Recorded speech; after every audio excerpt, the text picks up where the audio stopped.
Hey, we got a video. That means that this thing's actually continuing to work. What's going on, everyone? Welcome all. Welcome, Arvanauts and all sundry peoples who have arrived here to play a little more of this. It is a great pleasure to be able to bring you day 7 of Shire Adventures Expert Treasure Hunters. We are sponsored, as always, by Free League Entertainment, and we are very appreciated, Free League Publishing, I should say. And I am very appreciative of them and appreciative of all of you for being here for our session today. There are going to be a couple of things you'll notice that are different as we go through. I am on the road. Those of you who saw my GOG stream earlier today will know that I am on the road, and so I am using the power of ArvBox 2.0. It is a bit of a Frankensteinian nightmare, but it is coming together. Mostly, it basically works. It's just that figuring out all of the sort of connections and wires, I have to streamline it, and you can't do that until you've actually put it up for the first time. So I've put it up for the first time. It is working and functional, but I need to make a couple of adjustments for the next time. So you will, for example, only see one overlay being used today instead of multiple overlays. And some of the kind of sound effects and things like that, it'll be a little bit wonky while I get all that stuff sort of cleared out of the way. I do sound a bit quiet. Okay, that I can actually fix. There we go. That's probably a little bit better, I think, now, FectLife, maybe? Possibly better now that I've upped the ante a bit. Is it? Check, check, 1, 2, 2. It should be a bit better, I think. So anyway, those, okay, there we go. Cool. So yes, those are things that that's an example of it, things that I have to make adjustments to be able to get this working. But the good news is that we are working and we got things going and we are ready to go with day 7 of Shire Adventures. Before we go any further, a couple of reminders about ways to support us here on the channel. If you haven't done so already, please follow us here in the channel. Please check out our YouTube with !ArvTube, where you can find past broadcasts of this and other streams. !ArvCord is the Discord channel where you can hang out with the Arvanauts in between streams, and the website for all this is arvaneleron.com, which is currently under construction. A very prominent web person that many of you will probably know if you've hung out on this channel at all is currently reworking that website and one other one, my band's website, and then we are going to have, once that's done, which should be less than a week to get done, then we're going to be putting up the Shire Adventures page, which is where our new podcast, paid for by Free League, is going to be going. So we will have the Shire Adventures podcast going up there as well, and there will be audio versions of this, which will be very cool. So yes, you can find that at arvaneleron.com. Financially, !ArvShop is the merchandise area where you can find lots of stuff associated with the channel, including coming soon, TM, Shire Adventures merchandise, so we'll be able to get some of that up here too. So there's that. The Patreon is !ArvTreon. I don't have my usual window capture of Patreon up here. Again, I'm on the road. I didn't have time to get that all running perfectly, but again, I will make more adjustments and have that all done by the time I stream next time, so that should be good to go. On the publishing side of things, !Icarus for my graphic novel from Athos Arts, !Library for my Tales and Tomes from the Forbidden Library. That's my 5e adventure and sourcebook from Alligator Alley Entertainment, and !Greyshade, which is my award-winning novel that came out last year. The sequel to that, Renegade, is coming out next year. Happy to say that I have a new release event happening on July 29th of the month. So next month, July 29th, 7 p.m. Eastern. I'll be doing an in-person book release party at Black Rock Books in Bridgeport, Connecticut. And if anyone wants to come by, you're certainly welcome to do that. But for those of you who are not able to do that, I am going to be live streaming that as well. So you'll be able to see this book release. The book officially releases July 25th, and we're really trying to push as much as we can. I'm very proud of Renegade, but we want to push as much as possible for everyone concerned. So please consider, checking out that book. You can pre-order that book and the final book in the Grey Assassin trilogy, Heretic. That'll be out next year. And you can pre-order the tabletop role-playing game, which is going to be out later on, and that is from Brandon O'Brien and Alligator Alley Entertainment. And you can get the audiobook from Trent Sparks, which is already done and finished and is amazing. We were just talking about audio stuff in the green room behind the scenes. So very excited about all of that. And you can do do that by checking things out with !Grayshade. Last but certainly not least, !BLM, Black Lives Matter, important to affirm and assert the significance and importance of Black lives. Help Now, which is the World Health Organization page on suicide prevention. Important to reach out to others when you need help and reach out to others when they need help as well. And !Ukraine, UKRAINE, to help the people of Ukraine as they fight back against an illegal and illegitimate war with bravery and courage. And we send a message by not only helping them, that they will help them with this, but also that we will do so for others in this situation in the future. Last, a quick scheduling note. I will be back on the channel again on Friday. I will be coming to you from another place, but still not my house. But I will be coming to you on Friday with a stream of The Pale Beyond, which is the Patreon Field Chat Chosen Game of the Month. And on July 1st, we are going to have a stream of Eberron. So Oracle of War will be back on Saturday, July 1st. Then Tuesday the 4th, I will be off, both my channel and GOG. It's July 4th. That's a holiday in the U.S., and I'm out here visiting in-laws, so we will not have streams on Tuesday. The following Friday, July 7th, I'm actually flying back. There is a chance I might have a late Friday stream, but it depends entirely on when the plane gets in and how I feel. We will, however, be streaming again on July 8th, definitely. So not too much disruption, basically one day of missed streams, and possibly Friday being disrupted as that time as well. But that is not until next week, so there you go. So that's all we need to know about that, which means I'm now going to unmute myself and apologize to the folks for interrupting because I can't hear them yet. And then I'm going to head over to reveal. He said, there we go. That's the right one. I'm heading over to reveal that. There is the crew. And last but certainly not least, let me get their volume up so that you can actually hear them, which you should be able to hear now. And it's them. It's the people. It is the members of Shire Adventures with all sorts of exciting and awesome things that are going on. So, good to see you folks. How is everyone doing? And I will start with the person on the top of the column. We've just heard some details about this, but, most of it we'll just have to leave to describe whatever is good or bad in Mal's life. But Mal, it's good to see you. I know you've been traveling and the like. Welcome back. And how is life in the universe with you, and who are you playing today? Life's okay. Stuff's happened. Things occurred. Stuff. I can't even remember if the last time we met was pre or post Bigelow Stickless Wolfwood. It was post. It was post. A few days after. Post? Yeah. Oh, okay, great. Well, awesome. Things have continued to evolve. Can't talk about them yet. Things may or may not be happening in the next couple weeks. Who knows? But yeah, it's not bad. Lots and lots of travel, which is why there are still boxes behind me, because we moved into this place on May 3rd, and I have been here for about, let me think about this,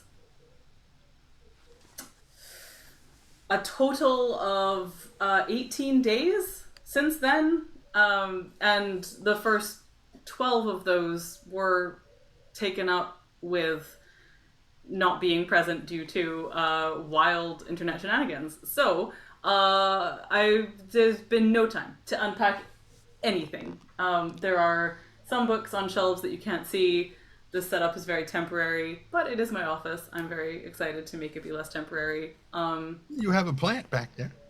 I have 3 plants here. Here is my beautiful spider plant, which is thriving in this south-facing window, despite my cat having chomped it.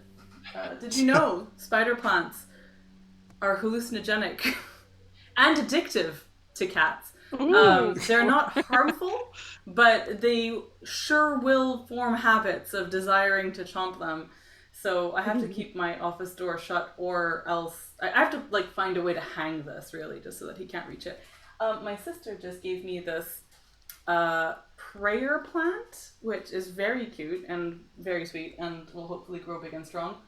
And I have a teeny tiny aloe, which has survived a great deal of adversity and will hopefully become more big as as the summer goes on. So them's my plans. I have more plants on the deck. That's the word that I have now. Anyway, plants, nice. Being home, very nice. Making home into home, ongoing project. Yeah. I know the So, feeling. yeah. But otherwise, everything is not bad. Not bad at all. I feel like there's other stuff. There are so many good dogs in this neighborhood too. I looked out my window just now, and there are like amazing dogs. They're so good. Anyway, I'm going to stop staring at them because they are doing a poo, and I just shouldn't observe them as they do that. I am playing Coriander Took, who was recently grounded by her mom on account of being doing nothing wrong. She has done nothing wrong in her life. So that's all I have to say about that. So she is She's Feanor, who has also never done anything wrong. She was accused of a crime she just didn't commit. It's the A-team of hobbits, is basically. Yeah, correct. Anyway, she is very small. She's the granddaughter of Granny Lavender, and indeed. She is excited to rejoin the group.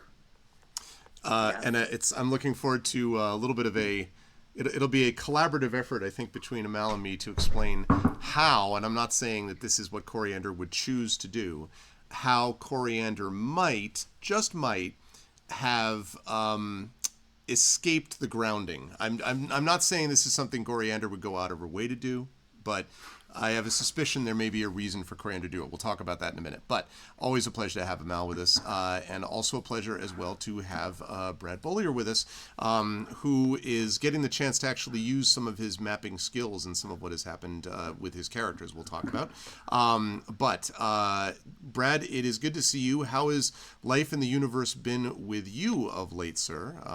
How's things on your end, and who are you playing today? You're muted. You're muted, Brad. Boop, boop, boop. There. It's been pretty good on my end. But I will say that I've said this before too. I'm in the midst of copy edits for my new book, the first in a new dragon-based Roman Empire-esque epic fantasy series. And I'm working with a new copy editor who I've worked with on short stories, but not on longer fiction. And he's a real taskmaster, and it's changing. And I knew this was going to happen, but it's changing my style slightly so that I can create a more engaging, intimate read for the reader. And it's anytime you do copy edits, I don't know about how you guys feel about this, but like you're going through days, perhaps weeks, of someone pointing out your mistakes, and it's just hard. To go through that constantly for so long. And like, I don't blame any editors for doing this, but sometimes there are some slightly snarky comments to like just drive a point home. And I get it, because like sometimes I make too many mistakes and they're trying to make it clear, but it's a blow to the ego just constantly. But at the same time, I'm not complaining. It's necessary, and it makes the work better. You're reasonably complaining about a very fair complaint. I think we've all been there. I also would say that as one of the and I'm not blowing smoke. You are one of the hardest working writers I know in the business over many years. So I mean, I understand that it also probably hits you. It's a craftsman thing. It's a point of pride thing. But I get it. I totally get it. You have every right to complain. We're all trying to make everything the best before you turn it in, even knowing there's changes coming and stuff. Yeah. So at the same time, I'm grateful for this, because you don't want that stuff to reach, the reader. You want that stuff worked out ahead of time. Right. So it's just hard. So I'm like right in the middle of the book at this point, and we're kind of gearing up for the release in December. So, but it's fun as well. Optimistic time. We just received the near final cover at this point. So I imagine another month or two we'll do the official release. So that's always cool to kind of see some of the work visualized by an artist and art director. And then also kind of gearing up for Gen Con coming up. Yep. getting my mindset. I've got a bunch of seminars, but there's one new one that I'm creating, and so just looking forward to it. It's my home con. You know, I grew up around Gen Con in Wisconsin where it started. And it's always fun to get back. So I'm looking forward to that. And I'm also looking forward to playing one Caloran Fallowhide, who is a budding map maker, a wanderer of sorts, a messenger, who got wrapped up on a quest along with these other fine folks to find a club. Um, and now we're on a trail of a young girl across not a wasteland, but the moors. So looking forward to exactly. seeing. It's like the lone lands, right? It's the barren. You know, it's fine. It should be no problem. Yeah, yeah. So I'm looking forward to seeing what she got into and how we're going to rescue her from it. Good stuff. I'm excited to have that as well. And when you said looking for a club, I just had this image of you all walking past and seeing the neon lights of a rave on the horizon in some hobbit hole. Yeah, excited.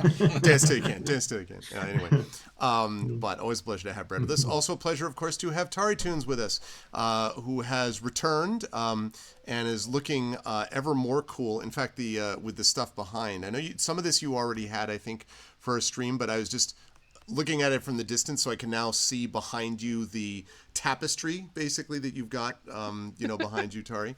Well, and your cat, obviously. Obviously, Lorelai's a huge part of that. How are you, Tari? How's life in the universe with you, and who are you playing today? I'm doing actually reasonably good. The weather has stabilized since last time, stabilized. It's gotten cooler again. Like, I'm not dying of heat stroke every 5 seconds, which is nice. And like it cools down overnight as well, so can sleep actually. Mm-hmm. But aside from that, I have. Hey, stop screaming at me! I don't know if you can hear that. She's just like me. Like, play with me. Don't touch me. Bye. No touch, just pet. Yep. I have exciting news actually, and that is I started a new webcomic a week ago, 2 weeks ago. I have seen part of this. It's awesome. Yes, thank you. Excuse me. Why? What? Why am I learning about this? Because live on new, stream actually. Instead of in any of my inboxes to which you have access. Look, listen, Amal. Whenever you get done with your meteoric, even further career rise, the rest of us here are just hanging out, and we have things that happen. And I am furious. I feel slighted, and what is there like a group chat that I'm not part of? I don't like this. I am super sad. Absolutely not. Very upset. Very upset right now. You were grounded, Amal. Yeah. Trend, Brad, and Tari, check your DMs. Okay, nothing. I already did. The second installment was great to the point where, never mind.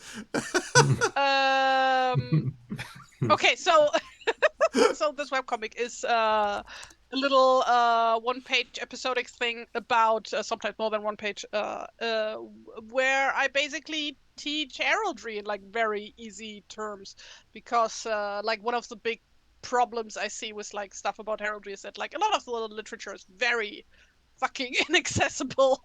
It's like very densely written. It's all or if it isn't, then it's like all very zoned in on just like one particular part of the world, and like this comic is like basically there to teach everybody the basics in very simple terms and hopefully make people laugh in the process. I have seen some interesting comments so far that people have developed crushes on the main character, who is a little deer girl. Like think the Animal Crossing villagers level. So I'm like a bit worried about that, I guess. But the comic is called Penelope's Little Heraldry, and it is on my Tumblr and my Instagram, and I also posted on Reddit at r/heraldry and r/comics. Though we all know that Reddit has been experiencing Eh. the heat death of the universe. Yes, yes. So, yes. Yeah. but those subs are still up and running. So, but yeah, you can check these out at Tumblr and at Instagram if you don't want to go there. So at Taritunes. So yeah, go read those. Would mean a lot to me. I'm working hard on these. So yeah, that's what I've been up to. And besides the cat now sitting under the desk and peeping at me to play with her, I'm actually not gonna play with her, but instead I'm gonna play Granny Lavender Hope Singer, who is a healer and a scholar and a hobbit and the grandma of one Coriander and a distant cousin of Bilbo's. I mean, everybody is related. They're hobbits. So, but what else? She's like your Nanny Ogg type, I guess. Yes. Good reference. Yes. Good reference. That was like my main inspiration, Nanny Ogg from the Discord novels. Yeah, she's like the village crazy lady kind of. So yeah, that's me. Good stuff, Tari. Always a pleasure to have you, as always, and a pleasure to have, last but certainly not least, Tren Sparks here, who is with us, and we were talking audiobook narration and getting into the weeds about stuff with Tren has a minor amount of experience, small, limited experience on this subject. So, so I was just talking about some of that stuff. And Tren, how are you? How is life in the universe treating you? And who are you playing today? Well, I'm 53 now. That's right. That's right. I did wish you on the day, but happy birthday! Yes, Happy birthday! Happy birthday! That was Thursday. Happy birthday! Happy birthday! And it was this basically that day was the day that the Gray Shade audiobook released on Audible, because I'm like, I'm sitting there, okay, let's check and see what's going on. And I'm like, okay, well, this is all the new Battletech stuff and everything. I'm like, let's see what new, if there, because I love going back and looking at the reviews for my work and seeing people going, oh God, he does terrible female voices. And I'm like, no shit. But and so hey, I Trent, saw, you should voice Time War. Interesting. I will say there is an audiobook of Time War that already exists. But that would be way more funny. But it would be amazing to have Tren's interpretation. As we were discussing off mic earlier, it is good to have many different versions of things sometimes. And yeah, it's cool. But yeah, I saw the thing that it, there it is. I'm like, oh wow, okay, cool, it's up. And so I went to Twitter and I said, hey, look at this, check it out, it's my birthday and here's this thing. And then Audible likes and retweets the thing and is like, wow, happy birthday and congratulations on your release. I'm like, oh, we were very, those of us who had the book having been done that was in question were very pleased that this was done by Audible. I was like, hi Audible. Yeah. Senpai noticed you. Yeah, it was good. Yeah, kind of. Yeah. So yeah, it's been awesome. I'm pretty sure I can say this. And I mentioned it, I think, at the beginning of when we did that other show that we do here on this channel. Thank you, that one. I had mentioned that I'm doing the JPL and Caltech anthology, Inner Space and Outer Thoughts, and that I had read one of the stories, and I'm like, this needs to be not a white guy narrating this story. This needs to be somebody who is culturally significant to this, where this takes place. And my first thought was KP, he would be great. And so when I mentioned it to him, he was like, oh my God, thank you. He's like, but I want to go through my contacts and see if I can find somebody who is actually Sri Lankan to do this thing. He looked around, he couldn't find anybody, so he has decided that he is going to do it. Okay. So he will be, one of the narrators in this thing, and I cannot possibly be more excited. That's I probably awesome. can, but yeah, it's going to be great. I really, really need to get my part of the work done on that. Now that I'm done watching Co-Carnage play RimWorld for way too long, but I am playing a guy who's taller than everybody except for this dork we ran into last time. But yeah, his name is Titch Applebow, and he is a gate guard from Bree. He's a man. I just want to say I'm so proud of you. I'm so proud. Yeah, it didn't of you confuse for- anything. Like, you know. Nailed it. Yep. Nailed it. First try. Yeah. I'm getting your character's name right. Oh. Do I not normally do that? You normally do something like Titch DiGerasco of the House Tantin, you know, that sort of thing. Not DiGerasco, DeCanneth, you know, Titch DeCanneth, etc. Confused character once in a while, occasionally. You know. Okay. He originally hails from the Haven at Midway. No, he doesn't. Damn it. Oh, well. That was really good, though. I also want to congratulate you on gaslighting me and making me doubt myself for a second with your absolutely deadpan. What? Well done. Well done. I totally doubted my experienced and lived reality. You're welcome. I would be, anytime you need that, let me know, and I would be happy to pretend to lie to you. Yeah, but so yeah, we finished not quite breaking into a place that nobody lives at.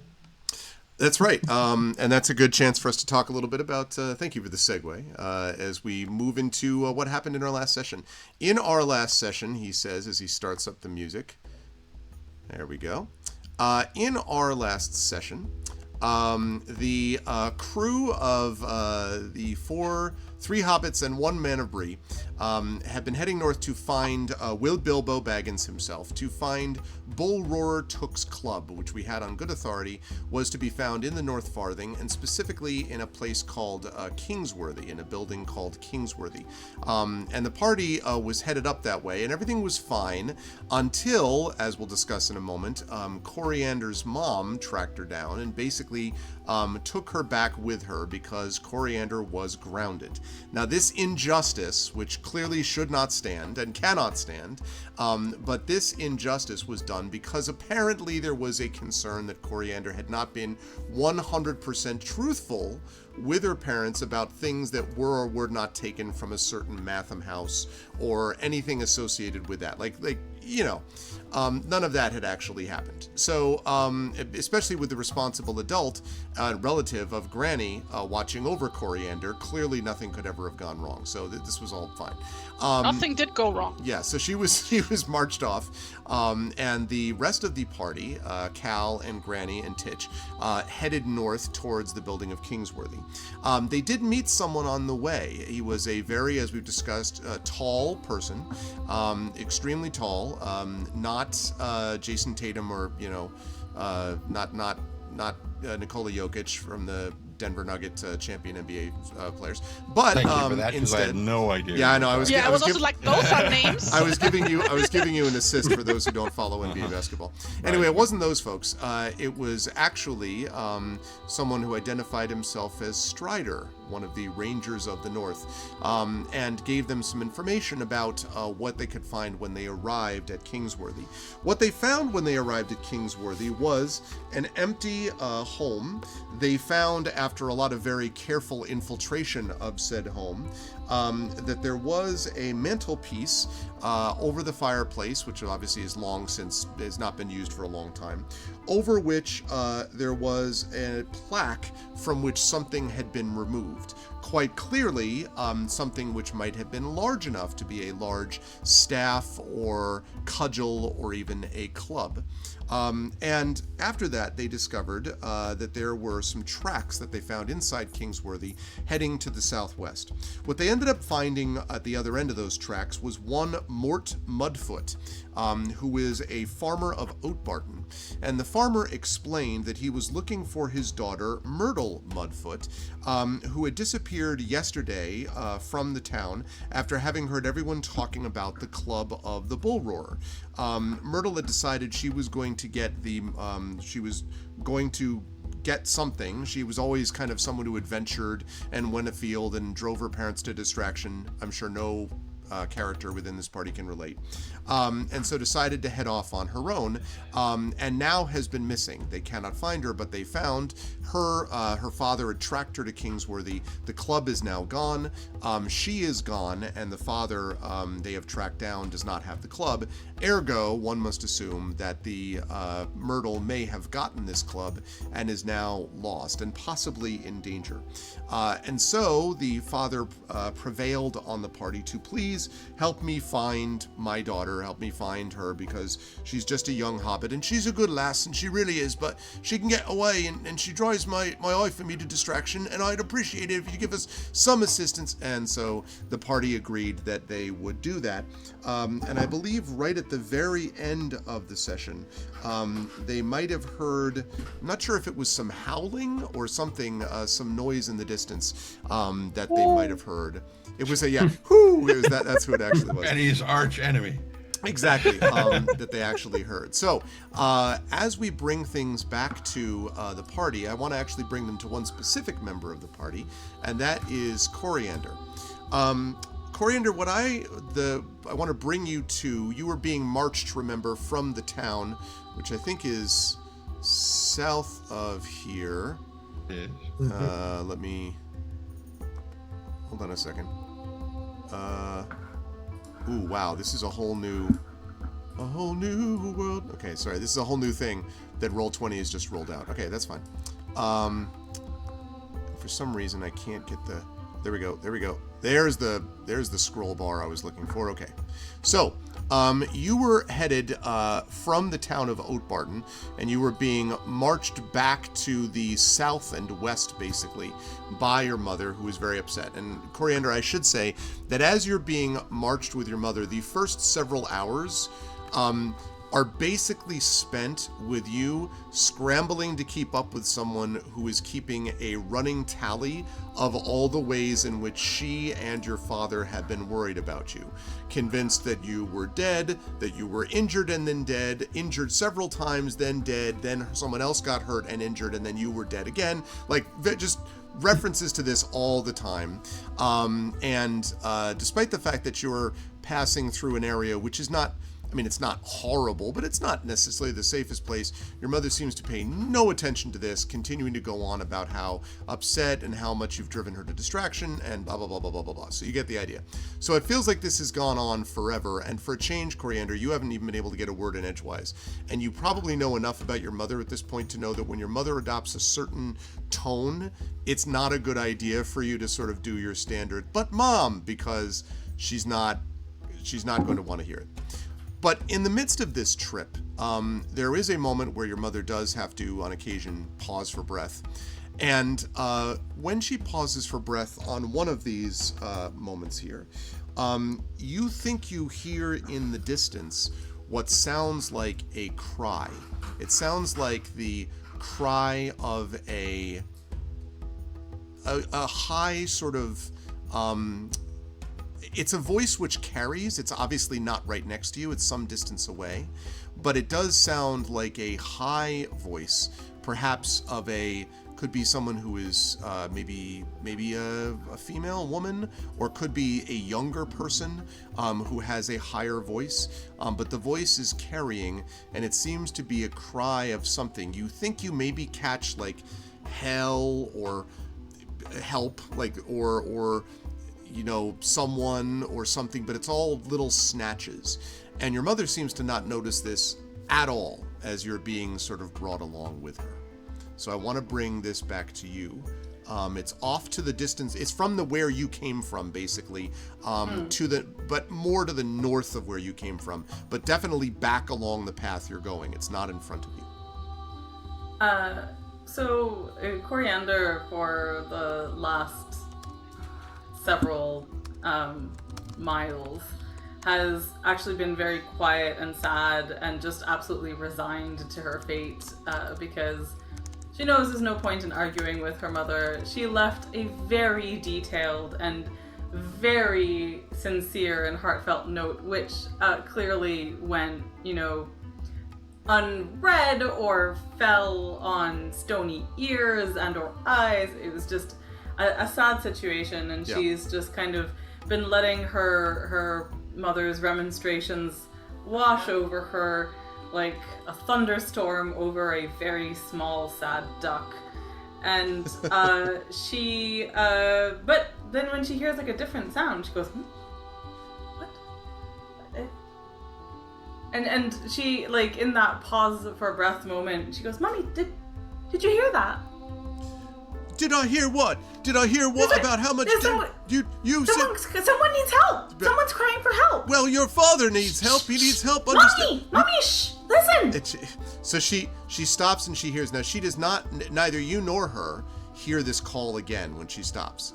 And your mother glares at you with the look that only someone who is both deeply loving of you and also deeply frustrated with you can provide.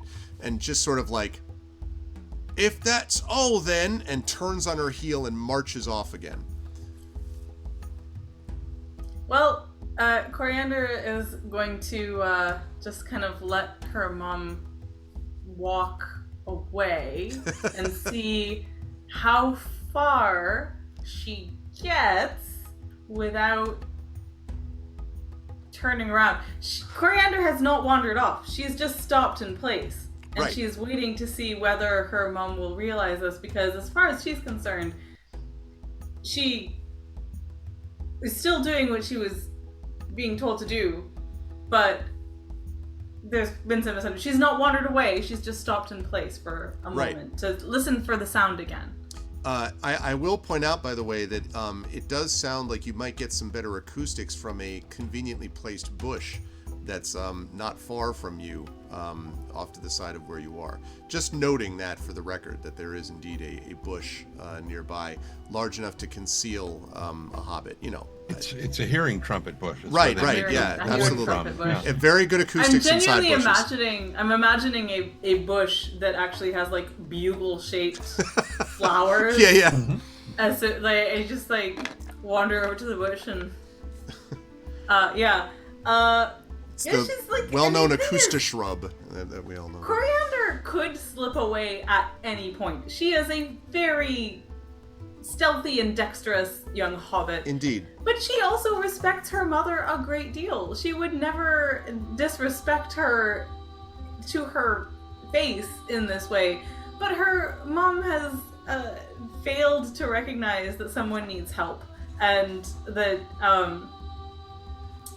and is walking away and is not listening.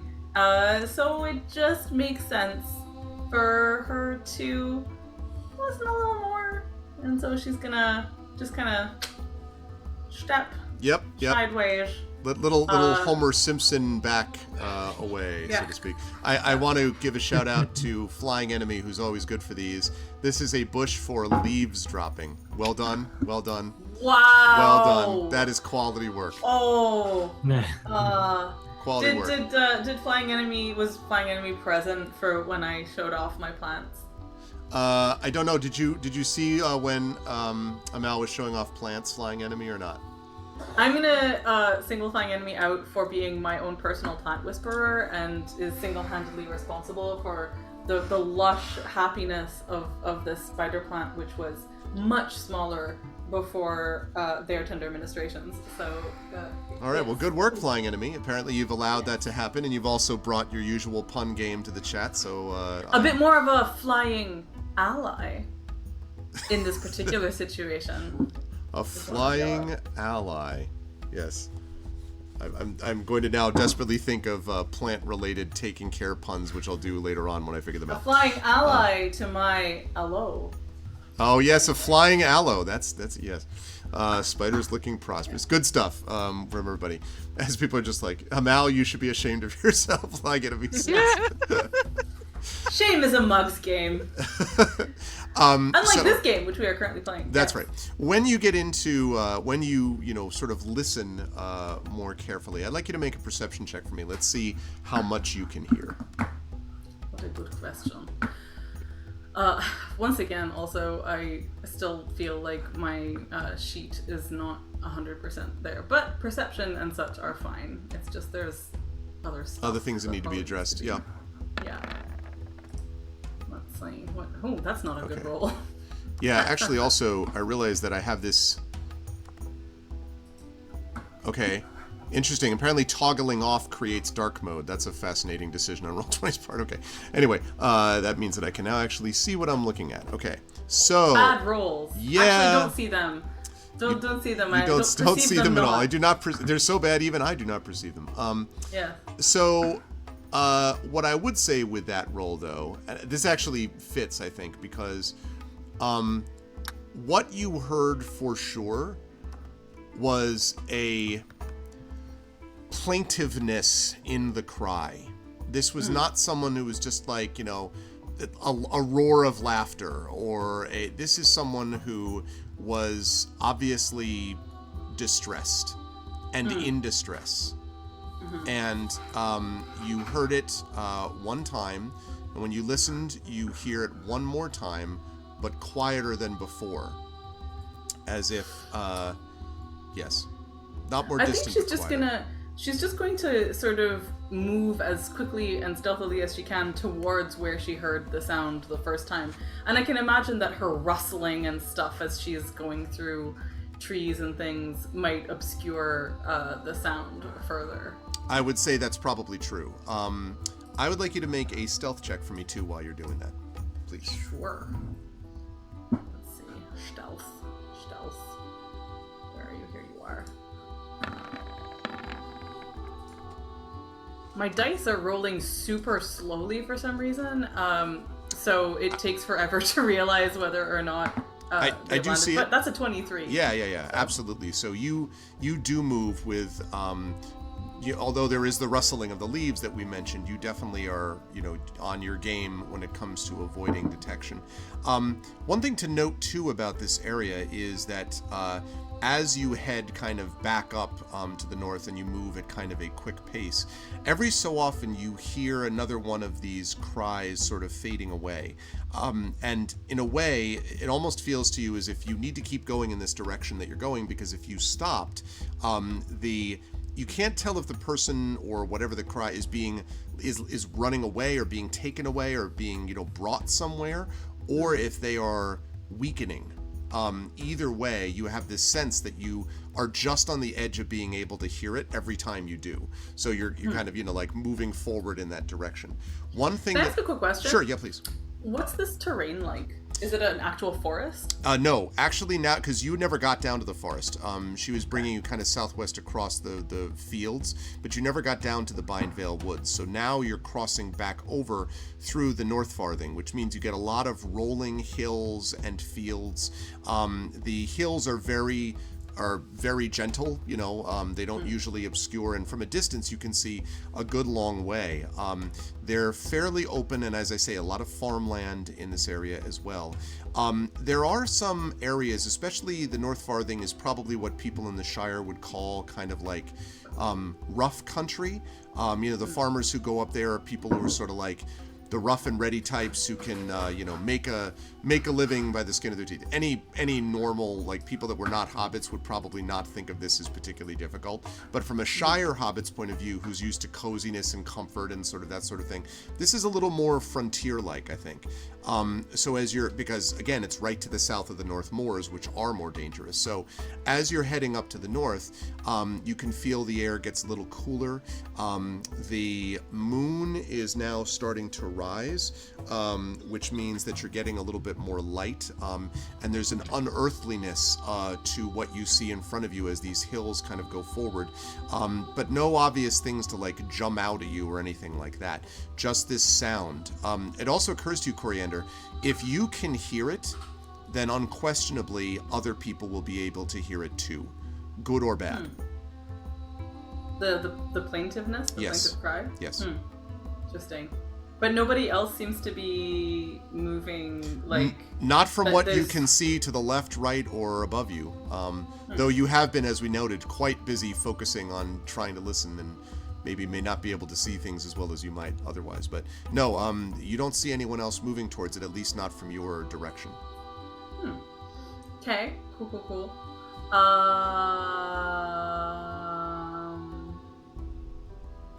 Interesting. Okay, yeah, she's just gonna like go as fast as she can and keep trying to... her curiosity as well as her concern is aroused at this point, and so she is. She really wants to. She wants to help, but she also really wants to know what's going on. These are like twin engines propelling her forward. I love it. And we will come back to Coriander traveling north. In the meantime, whatever it's called, what is that called? Smash cut over to the other 3 party members who are making their way southwest from Kingsworthy, along with Mort Mudfoot. Now, Mort has been tracking, to the extent he can, has been trying to track his daughter's tracks and is worried continually about whether or not he's going to lose these tracks, because they have gotten more and more difficult to follow as they've sort of passed through the fields, and it's not very muddy, so it's you're just sort of hoping for the best almost as you kind of go along. The night itself is clear and cool, and a waxing moon and a veritable symphony of starlight offers some light as you trek across the lightly rolling landscape. And I should quickly mention that if you've never had this experience, chat, and you ever get the chance to actually look at stars in a place not dealing with light pollution, I mean honest to God looking at stars, it is an extraordinary sight beyond just like, oh look, I can see that star and there's the Big Dipper. Like the panoply of things you can see above you is extraordinary. But so that's what this feels like. It is clear and cool, and there's this symphony of starlight, but this is no well-trodden road. The ground is uneven, and your feet could easily be caught in a hole, or your legs grow weary. Thank you. Your legs grow weary as you plod through the moss-covered terrain. A long yawn escapes your mouth, I would say, and you fight off the weight of your own eyelids. Thank you, Tari. Appreciate that. All the while searching for signs of the wayward hobbit lass. Even in the dim evening light, the growing concern is evident on Mort's drawn face. And I need the 3 of you, actually I need all of you, because Coriander has been going nonstop as well with her mom too. So I need all 4 of you, please, to make a Constitution saving throw for me. Yeah. Where character sheet? Natural 20. Okay. So you're made of stronger stuff, Con Titch. saving throw. Con saving throw. The Bree training rituals, Okay, Cal with a 13. Oh no. Coriander with an 8. This actually may fit narratively, I would think. Granny, look, you are obviously exceedingly in good health and well preserved, and you are not in any way going to fall behind everybody else. That having been said, it's been a long road, right? You've been on this is a long way. She doesn't have Coriander to lean on. Exactly. Granny experienced what my granny used to call a Hexenschuss. That's like I don't think there's a special word for it in English, but it's like basically like older people get that, like when they like get this like piercing pain in their lower backs, and that like lingers. Sciatica. Yeah, like in German, like the word basically translates to witch's shot. Like, because the idea is that you were cursed by a witch, that's why you are hurting. Like you got shot at by a witch. It also gets called lumbago. Lumbago? Oh, that sounds familiar. Yep. Lumbago. I might be putting the emphasis on the wrong syllable. Affecting the lumbar. So yeah, that's what's happening right now. Hi, Divinorium. There's a German word for everything. It's funny. Also, I will say I was suffering from this literally this weekend. I saw your tweet on this. Completely laid up with a pinched nerve in my lower back. It was excruciating and horrible. And at the same time, the sky was on fire. It was very bad. A bad time. Bad time was had. I regularly get pinched nerves on my shoulder, which is awful. The artist's curse. It's true. Right. It's no fun. So the result of all this mechanically, Granny, is that you have a level of exhaustion that you receive from this. So, as I'm going to mark that down. Yeah, Granny just like in one moment she seems fine, and then the next moment she like steps weirdly, like basically miscalculates how deep it goes, and like so like it's like a little bit further. So she like steps down weirdly, and then she's like.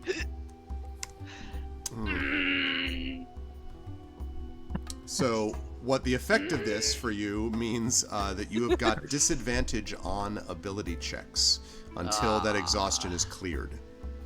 So that is the current situation that we are facing, unfortunately, for Granny.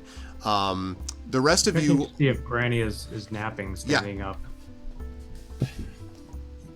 and walking. bring her noise. Yeah, I mean, I guess when you see, like, do you make any like big thing of it? I should ask, I guess. Like Granny? she like basically has like a very pained expression on her face and like grunts, but like she doesn't really talk about it. It's like, Okay. There is one bit of starts good. to walk weirdly. So that is unfortunate for you. There is one bit of good news for you folks as a whole, which is that the because Myrtle is Mort's daughter, and because Mort is, for all of his worry, surprisingly eagle-eyed. He does catch a lot of things that he can point out certain shadows in the distance. Sometimes he thinks he sees something and he's like, oh, perhaps over there. And you go in that direction, then it turns out not to be, but it was something that was sort of casting a shadow. You put that all together and what you end up with is that Mort will give you advantage to one player hero. So one of your characters will get advantage on doing the checks that I'm about to talk about now as you find Myrtle. Because the reality is, folks, the tracks are gone. So you have to figure out how, in the North Farthing, you want to try to track Myrtle down. And so my question is, what is the party, the three of you, I'll come to Coriander a little bit later because this is a bit different, but for the three of you, for Cal and for Granny and for Titch, how are you trying to track Myrtle down? What are you doing to make it happen? All right, so Cal has Explorer, which I think could possibly apply. And what I'm thinking, if this would allow me to do it, that is scout ahead. You know, I'm sensing Granny's weariness. I'm worried about her twisting an ankle in the dark and making it even worse, getting hurt. So I'm thinking about going ahead, trying to find the likely path, and at least, you know, we might be able to find a shorter path, at least the quickest path through this area, if I do that as well, based on what the skill says. So that's kind of my thought. Okay, I like the idea of the explorer thing here. So, but you're looking specifically for a faster path, or for something predicting what Myrtle's doing, I guess is my question. Well, first and foremost, I mean, the path won't matter if we don't know where she is. Yeah, so right. First, trying to get a good sense of where she's going / headed. Yep. And then finding a path to help us, because we're going to be we need to move a little bit slow and careful at this point. Okay. Let's take that one at a time. So now, question. Remember, only one of you is going to be able to get advantage on this particular check from Mort. So is this the one that you'd like to use that on, or Granny or Titch, what are the two of you thinking about doing to try to help with this? Because that's also Granny important. is thoroughly preoccupied with Yeah, I imagine, hurting yeah. back right now. Well, fortunately, Cal noticed her discomfort and is helping her. But along the same lines of what Caloran is thinking, Titch is like, where would she go? Once she had this thing, I mean, you're her father, you know her. Where is she likely to go? Well, she probably would have tried to bring it back home, sir, but the problem is I don't think she knows where home is, or I don't know why she'd be going the way she left from Kingsworthy. She should have just headed straight south, but instead I'm afraid she's lost. I don't know where she'd go, to be honest. Back to the village if she could. Did we see 2 sets of tracks headed out? Right. We did. Yes, but that's correct. One of the sets of tracks, though, died out the minute you found Mort, because you're pretty sure that was Mort. The second set of tracks followed a little further, but then eventually just sort of faded, no doubt, because there's only so much dirt and mud you could see, and once you got into the grass, it got, wiped off, and so you don't really have tracks to work with now. Yeah. Okay. So, so that's, so I'm going to hold on to that thought for what Titch said. So, then... Because I figured that ties directly in with Cal's. Right. Are you thinking of this then as also an explorer, or are you thinking of another, like, are you imagining yourself investigating, or no? Pretty much, kind of helping Cal with the explore thing, trying to because he specifically Brad mentioned, trying to kind of poll her father on where would she go, kind of thing. So assisting with that. Okay, that seems reasonable. So then what I would like is for Cal, I'm going to give you a +2 for the assistance from Titch to explore. And I heard the sound of a die being rolled. So the hunting specifically mentions tracking. So I'm thinking that's another one role would use hunting, and the other one to, like, once if I manage to find where she might be headed, then using the explorer to, like, map a good quick path and try to gain on her. Can I make another suggestion then to do that in a different way? Have Titch do the hunt and have you do the explore, and then the question would be, which one of the two would you like to get support from Mort in this process? Because both of those could be helpful. Well, finding her is the most important, I think. So the first one, the hunting. Okay. I think. Okay. So who's doing that? Is that going to be Titch? Are you gonna cover that then, or is that? I don't know. Or do you want one of the others to do it? Do you have hunting or a similar skill? I'm not sure. My character sheet is still the standard D&D character sheet, so I don't have hunt listed on my character sheet. So if you're not liking, give me a second while I look up the character sheet. Okay. Oh, wait a second. We had so Tari's not here to speak to this, but we did a whole thing where we added it down at the bottom, Tren. Were you not there for that? Probably not. There's okay. Yeah, so I added mine to the medicine, exploration, hunting. Yeah, exactly. And hunting is wisdom based, also, I will say. Yeah. So yeah, that's the thing anyway. Just I've got medicine, exploration, hunting, old lore, riddle, travel, pipes, and thieves tools in the tool proficiencies and custom skills box, which is down bottom left. Yeah, I have carpenter's tools. Okay. Nothing else. I guess it's just so Tari had walked me through adding all of those and what their respective things were. Well, we'll see about Granny with the hunting. At the very least, exploring. One of you might do the hunting. You can at least do the explorer, because one doesn't have to come before the other in a way. They're both sort of parallel, Cal. So you could still do the explorer on your own without having to worry about the hunt yet. Because the hunt would be my wisdom score plus my proficiency bonus, right? Right. So I could still roll perception, which would be the same number. Yeah, that's true. Yes, that's true. So do you want Mort to help you on that, and then have Cal's explore to be another thing which supplements? Honestly, I think I'd rather go with Cal's explore. Okay. Well, then I will give you the. But you are still going to hunt though, or not? I can. Okay. Sure. So then, all right. So then I we'll think the bonus should go to him. That's fine. So then Mort will be helping on the explore. So you'll roll this at advantage then, Cal. This explore roll. Okay, we're ready. Yes, you may proceed. Explore functions. Beep. Aha, a 22. Okay, that is awfully good. All right. It occurs to you as you're sort of looking through this that eventually, and Mort is one of the people who suggests that, although she's very adventurous, she is just a child, as he's been saying all along, that she would eventually have had to try to find shelter in the wilderness, right? Like, you've been out for too long. She wouldn't have just fallen over on her face. She would have tried to find something. And you do, after I would say a good half hour to 45 minutes of searching, you do find the remnants of a camp. But as you look to see more details about this, you discover that the camp, and Cal, you mostly notice this based upon the way the way the campfire looks, the way that the rocks are even sort of stacked around the outside. This camp has been very, very skillfully set up. There's no way that this could be the work of a child. In fact, the camp even has a small fire pit, which has been hand dug and ringed with stones. It reminds you actually a little bit of the camp that you saw when you ran into Strider on the way up here. So you don't know. So your thought is that if Myrtle found her way, this might have been not the worst place to go, but she clearly is not here now.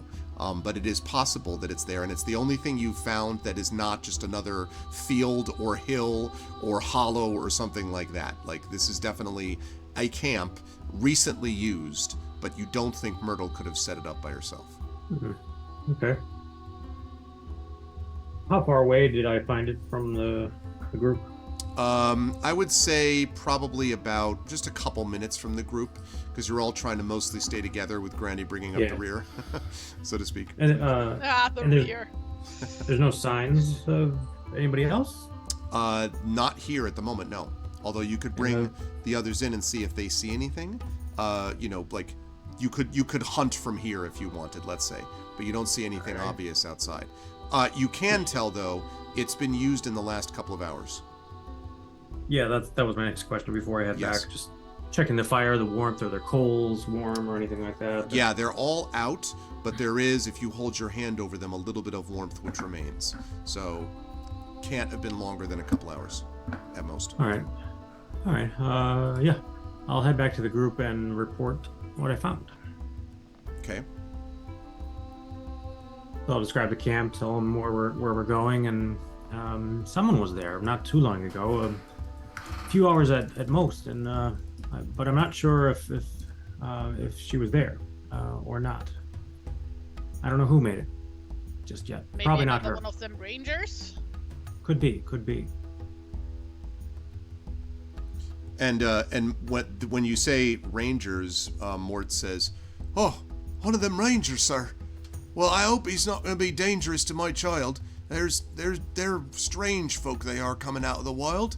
I don't know what to make of them. They seem, well, pretty imposing, be honest with you." Oh no, I think she'd be fine. We met one on the way here, and there's a small chance that was the same man, and he seemed a very nice sort to me. The same man? You sure? No. I'm not sure. I'm only guessing that it could be the same man, but the camp looked a bit similar to what we had seen when we met him south of here. I see. But I wouldn't worry about that. I'd be worried about if it was somebody else, but we just don't know yet. Nor would I. He was clearly chewing on the bones of a small hobbit child. Couldn't possibly be related. Okay. So with that in mind, Granny and Titch, you were gone, Tari, when you were talking a little bit about this. Yes. The possibility of doing a hunting tracks, because it talks about tracking. So it was considered that might be something else that you folks would try. We don't know if you have anything in that, but that's another possibility. Best I got is Rhymes of Lore, which I think basically gives bardic inspiration, if I recall correctly. If that's true, you could theoretically add the number rolled to one ability check, blah, blah, blah. Yeah. So you could, since you're exhausted, you could theoretically give that to Titch if Titch wanted to do the hunt that we talked about. Yes. 1 second. Need to look something up. What about your find child spell? We could maybe use that now. Yeah. Find wayward hobbit. Yeah, no, that doesn't work. Oh no, you she found tried coriander. to develop that spell for coriander, but it was a failure. Wrong hobbit.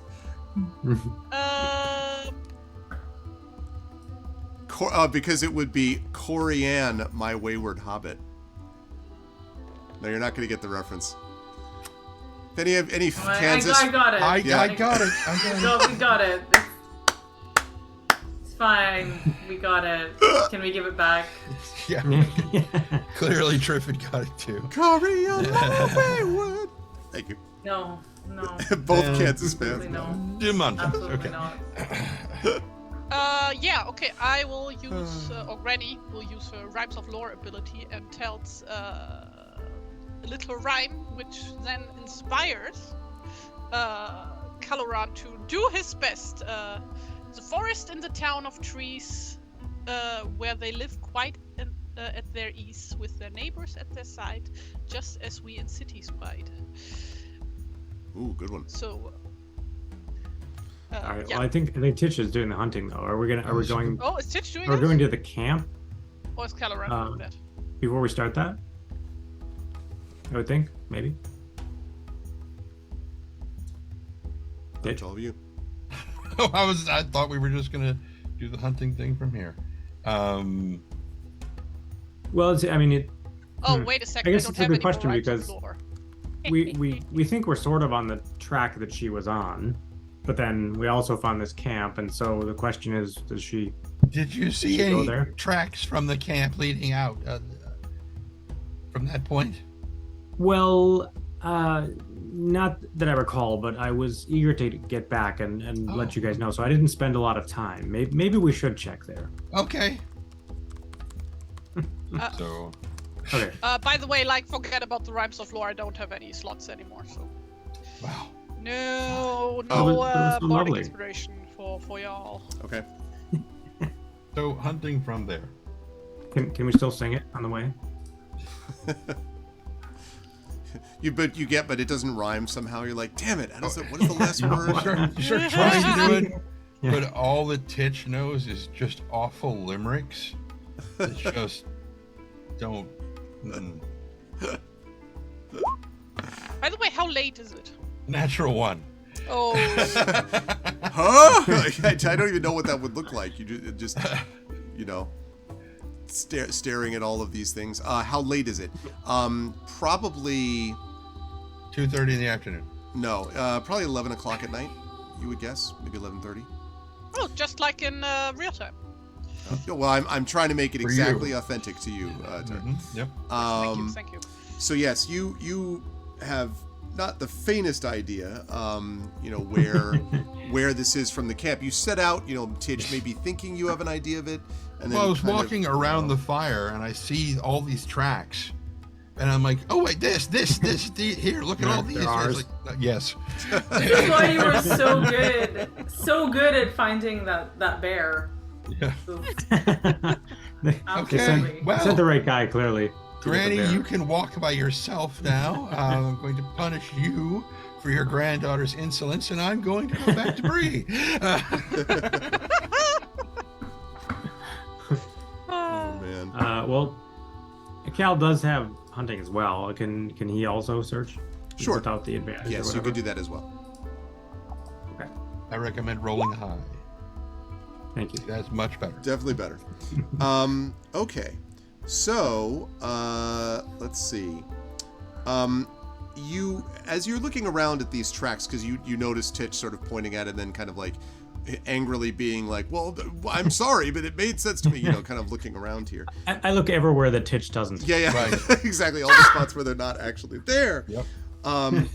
You do find something, not a track, but you find something else, Cal. It is a tiny scrap of yellow cloth. It's kind of glowing at first, and when you sort of like bring, I would assume like a lantern, although again the moon does light the way, but if you sort of put your lantern up or something like that, or a torch, you can see that it's a piece of yellow cloth. Very odd in this large green wilderness to just see this thing. All right. Well, I will. It's like stuck to a bush or something like that. That's on right. the Yeah, ground? little piece of scrub on the ground, scrub brush on the ground. Yes. All right. I will pick it up, but before I head back to the others, I'll just scan the immediate area. Now that I've seen the one, I will look for others just right by there. Let me have you make an investigation check for me, please. Since you found that one, I'm going to give this to you at +3. This second check. 17. Okay. Yes, there is in fact 19 actually. no, you not said advantage. +3. Not advantage. Oh, sorry. Plus right. three. Never mind. See, I screwed up. Natural one. See, I tell you, still arguing about the trash. So right next to the bush, sort of on the other side of it, Cal, where you weren't looking closely before, you can see that there are indeed a set of what looks like, again, sort of possibly small but very rapidly fading hobbit tracks, like the tracks you followed before. But you only go like a foot or two before those are gone. Next to them, though, are now a set of large booted footprints. Ooh. Okay. And these are very obvious, in fact, yeah. once you catch sight of them. All right. I will. I'm kind of worried that they're close at this point. I don't know what to think just yet. So I'm not going to yell to the group, but I will go back to them and kind of hurriedly, come over here, quick, quick. Mort like practically throws himself at you to run after you, but everybody else. Yeah, Granny like slowly. Granny, I was going to say, Titch is still helping Granny, so he's... Yeah. So I'll bring them over to the area and show them what I found. Make sure they don't trample on the tracks. And see here, do you recognize this? I say to Mort, and I show him the little bit of cloth. So when you when you show this to him, he tears up a little bit. He says, he doesn't recognize it. "Oh, as the color of her dress, sir. That's the one she was wearing. It was a scrap of her yellow dress. My wife made it for her. Oh, if this me, has she been ate up then, sir?" And he is like completely overcome for a minute, and puts his head in his hands. Get a grip of yourself. It means we are on the right track. He kind of looks up, tears sort of like so shocked by what you say, like like this. The tears go back in his eyes. Yeah. The tears retreat. Yeah. That means she came through here, so this is a good sign. Yeah, Just means that her dress got a little bit torn. That is like not Wipes his tears. not weird. We're in the middle of a forest. There's all sorts of stuff that clothes can get stuck on. Well, middle of a field, not a forest, in fairness, but the forest is Well, way to the whatever. south. But I know what you mean. But Right, yes. I'm a little bit worried about Mort's reaction, but I'm going to show everybody the tracks that I found and the fact that they are gone, and there are larger tracks by them, perhaps a man that sort of picks up from that point. And I haven't yet followed them. We don't know what happened yet, so don't get worried now.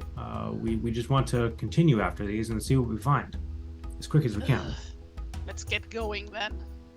And The sooner we find this child, the sooner we can go to bed. and Mort kind of nods furiously. And is immediately ready to go. And if assuming Titch is on board as well, although is Titch on board? I should ask. He's like in the middle of setting up camp. No, he's not. Breaks it down. Right. Never mind. No, he's good He to like go. throws out his bedroll. Exactly. Oh. Rolls it back up. Okay. Yeah. Like the tears, just And Yeah. so when Like a you, like a as you follow these, after about maybe 10 or 15 minutes or so, you are able, without even a check, at least initially, you can make checks later based on what I tell you now, but without even a check, you think you can see just on the edge of your vision the silhouette of a wanderer, clearly human-sized at least, not a hobbit, right at the edge of your vision, often appearing at like the top of a hill so that the moon, behind sort of silhouettes them, or you can just see a little bit of them. And so you can see them just at the edge of your vision. All of you are able to see this after about 15 or 20 minutes or so. Grimnir. It is Odin himself, the Wanderer. No, sorry. does it look Almost like Gandalf. does it look like a half-burned orc? No. Okay. No, no, it's not. That would be funny though. He just shows up every so often. Yeah. Is he a stillboarding orc? That's right. Oh Is that man. what he thought? He sheds bright light 60 feet in dim light. Yeah. Can we tell at all what this person is wearing? Like, Not probably from this not, right? distance, just barely within your sight. However, it is notable that you move as fast as you can, obviously, but Granny with the exhaustion and everybody, you can't like race at top speed. And yet still, you're just barely able to see it. Not what it's wearing, but definitely human-sized or around human-sized, more than hobbit-sized anyway, and always right ahead of you. And meanwhile, the tracks continue to follow. Does it look like it might have pieces of a yellow sundress sticking out of the corner of its mouth? No, never mind. So yes.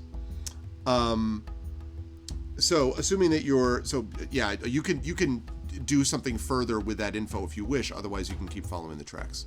But this you can definitely see something. Well, I'm debating on going ahead, but I don't know if I want to be alone when we meet up there. So I guess the question over the next little bit is, do we seem to be catching up or not? Make a... So if you have riddle, I'll take that, a riddle check, Cal.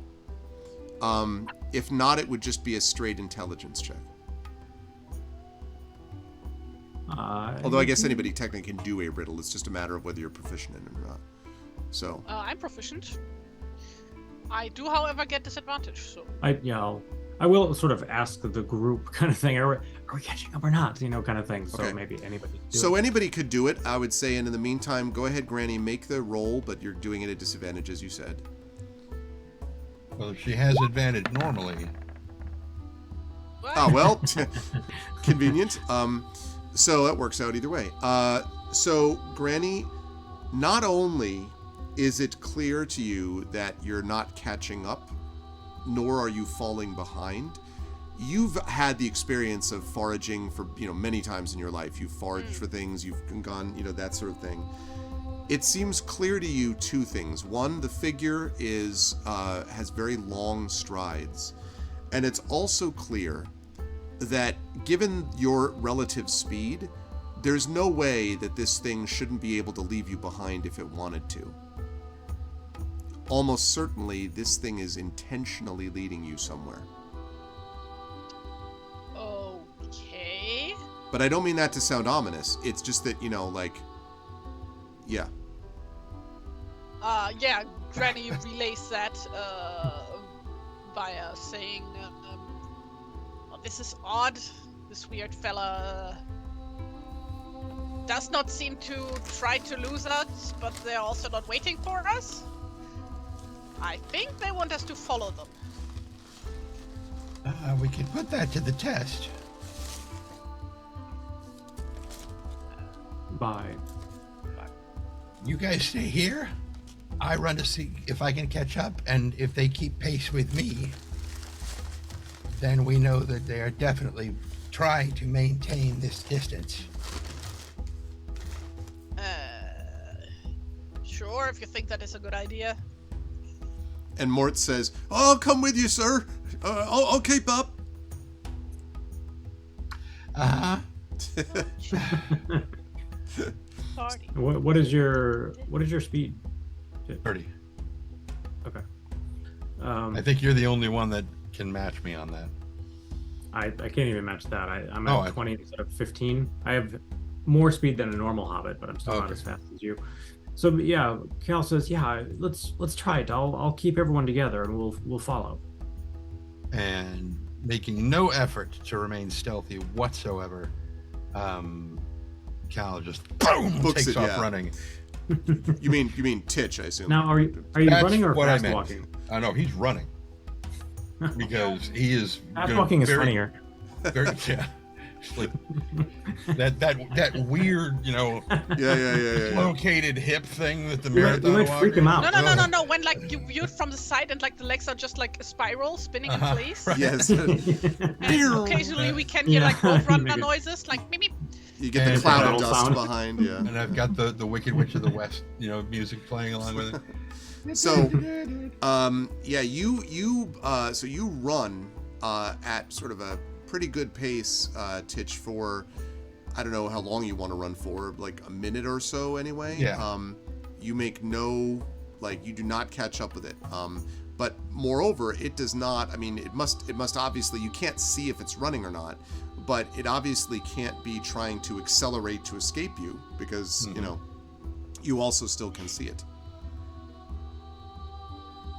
And so I'll drop back and to a really, really slow rate so that everybody else can catch up with me and keep watching as everybody else catches up and whatnot. Okay. As Granny is doubtless trying to walk and rub liniment on herself,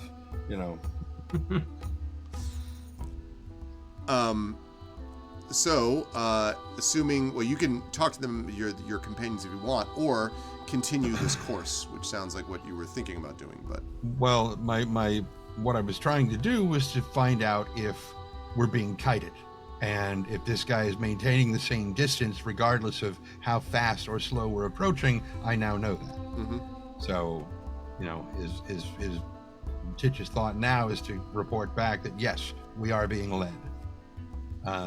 But whether we're being led towards the child or away from it, I don't know. It was still the figure was too far away to tell if they were like carrying Yes, too far child. for that. Okay. But I mean, one thing we could do is to have the main group continue to follow and make sure that we are seen and someone else approach more stealthily and see if they can close the distance. I'm sure Granny would be up to that. Very funny, boy. Very funny. I know, that's why I said it. Okay. Well, Cal is stealthy. I don't know if anybody else has stealth. All the hobbits do. Especially not in his armor. Titch is not stealthy. Yeah, sure. Okay. Sorry. Well, we could give that a try. So the idea would be have the main group move at kind of a stately pace while I break off and try to stealth closer. And see if it works or not. Okay. If you're going to do that, that's fine. Then I just need a stealth check from you, Cal. And I'm coming back to Coriander in just a second here.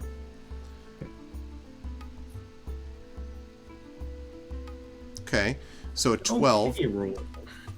Not the stealthiest you've ever been, but definitely not off. Not incredibly loud. As you make your way forward, and this I think is a good someone coming from the south and a group of you coming from the north. It has been probably an hour of pursuit for both the larger and the smaller group here, when you see the darker patch of bracken and heather ahead. And over time, I actually misspoke. It was more like 1 a.m, so I apologize for that. I was a little later. So, what is this? Yeah, oh god, it's awesome. It's great. The sky has started to turn from the deep blackness of night into the deep blue of the hours before dawn. And you followed Myrtle's tracks for miles now, while Coriander has been following this cry once in a while as well.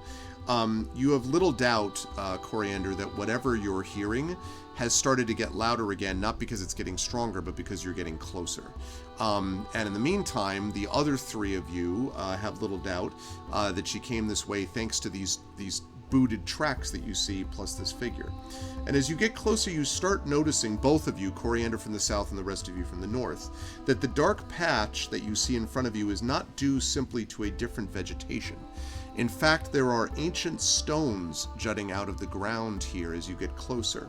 Low, crumbling walls hinting that this once was a very different place. This could have been a fort, maybe even a town, perhaps. Few hobbits have seen this place, you think. Few men of Bree have seen this place either, for that matter. And as you take your first steps forward among the stones, stories of kings and armor-clad warriors fill your mind. Just as you and your fellow conspirators are about to explore the heather-covered ruins, I should have mentioned, of course, that Bilbo, along with you, has been kind of, making his pace, but content to let you lead, mostly because he wants to find the club in the meantime. There is a rumbling growl, and Coriander, this is the first time that you've heard something that wasn't just a cry. For the rest of you, all of you collectively can hear this. It's a bellowing shout which bears some resemblance, you think, to human speech that's echoing among the ancient stones. And then you hear a high, panicked voice call out from nearby. Shoo! Shoo, you old troll! Go away! Go! It is the same crying sound that you heard, Coriander, but this is the first time you actually heard it say words. And as you, I would say, Coriander, kind of like peer through this little thicket of brambles, and Cal, as you, I would say, on the other side, can just sort of take refuge behind one of the little fallen, walls of stone, and you can kind of just look over the low edge. You can see none other than a young and very frightened looking hobbit. And if you give me a second, I will show you. I have a picture of this. That's clearly not who we're looking for. We should move on. Yeah, exactly. Wrong person. Okay. Her dress is too yellow.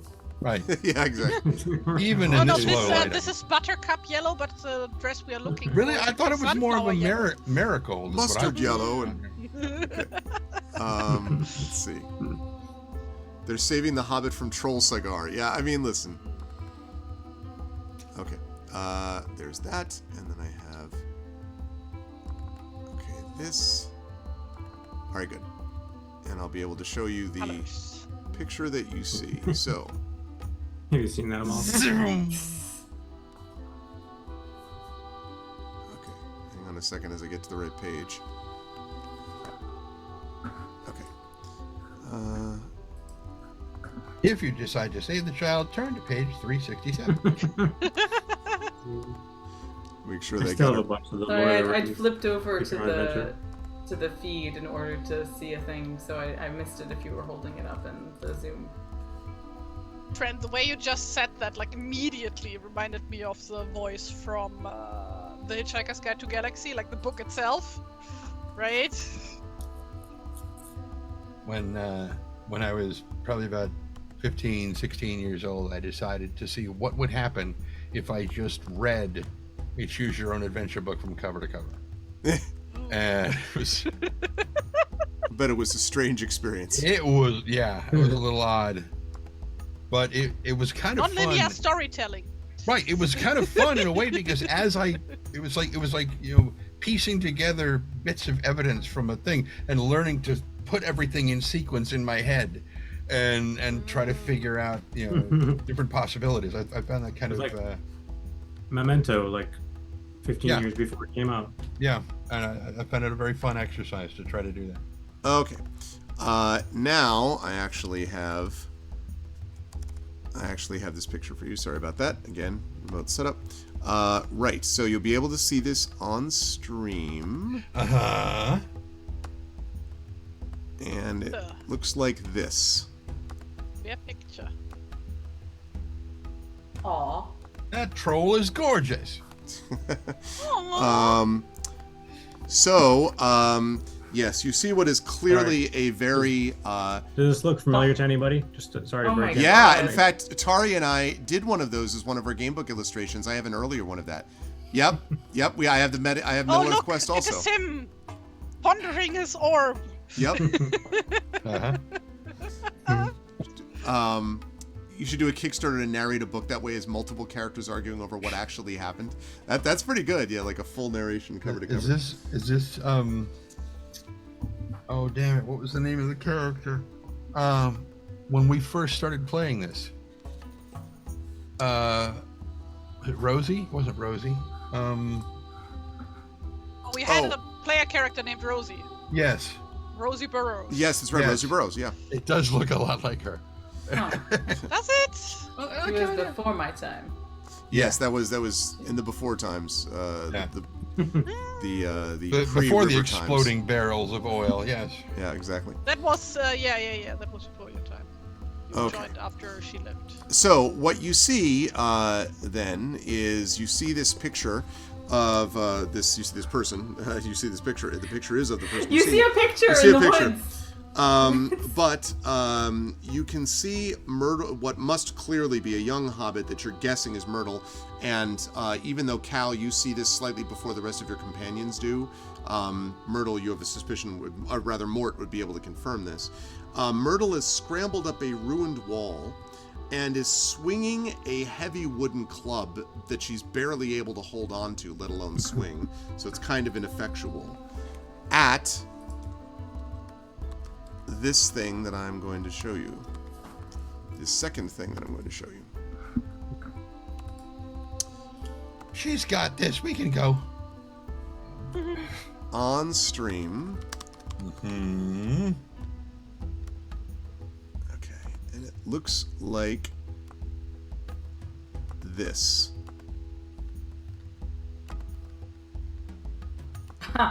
Wow. God, that hobbit child is hideous. Yeah, actually, let me make this to scale. Let's just drop Myrtle down a bit. It's like, wait a minute over there, and let's make sure that we go like that. I thought you were going to take Myrtle's thing. That's going to be it's going to be a little bit better, I think. Okay, so she is swinging this club at a massive creature, looking like the grotesque imitation of a large man. Coriander, you immediately know from stories, and Cal, you immediately know probably from some of the same. This is a stone troll. And between the two of them, leaning wearily against a wall, is a cloaked stranger. His hood is thrown back to reveal the rugged face of a man with gray eyes, clutching a large bleeding gash across his shoulder that has all but incapacitated him as he is desperately trying to keep the monster from reaching the child. This is not Strider that you're looking at, but it definitely has some elements of it. You could imagine a certain relationship, a connection somehow between the two of them perhaps. But this obviously, and it is a tall man, but someone who's tried at the moment to prevent this troll from reaching the child. The so troll you're saying... Yes. You're saying he's out of Kishori darts, is what you're saying. Yeah, exactly. Otherwise, this troll would already be gone. The troll is clearly angry, though, and doesn't seem to have noticed either you, Coriander, Cal, nor you. Myrtle, on the other hand, does at least sort of is calling out desperately for anyone. Please help us! If there's anyone out there, please! Please help! And the troll, is like extremely enraged. And when he yells that out, the two of you following up, Titch and Granny, you definitely hear that without anything. So, Coriander, you're to the south of this, looking through the brambles up at the scene. Cal, you were to the north of the scene, but you're both looking at the same thing with Granny and Titch behind.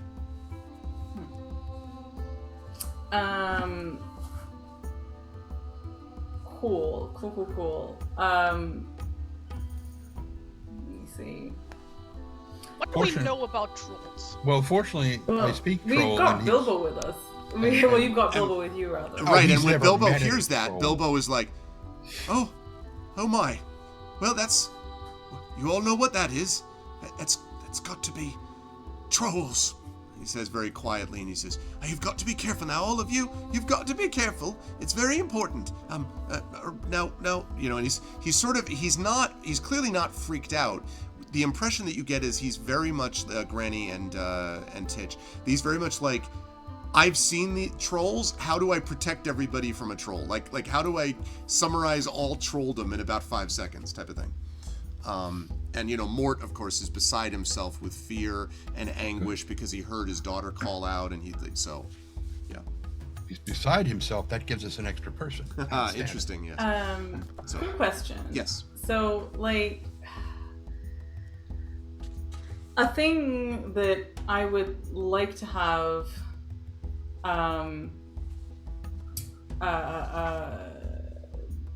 Coriander do is.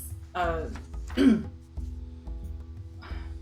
know. This is some sheet stuff that I hadn't figured out yet.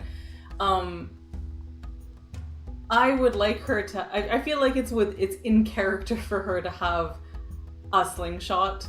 Not necessarily a sling like a weapon, right? But a slingshot. Oh yeah, if you're talking about something like that, sure.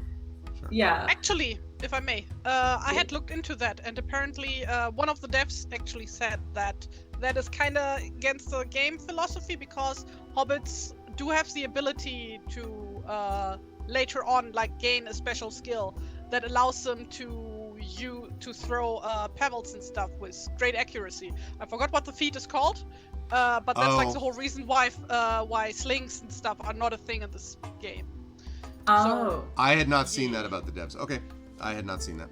Yeah, I had What do they asked know? that on the server back when we started the game, because I was also thinking about, hey, shouldn't our characters have slings? And Yeah, here's no. It is actually a thing that there's it is on purpose that there are no slings in this game. Well, I'm sure that would have been easier to figure out if we had game books, but we don't. I know. We do have the PDFs. You have the PDFs though. You do the PDFs. Yeah.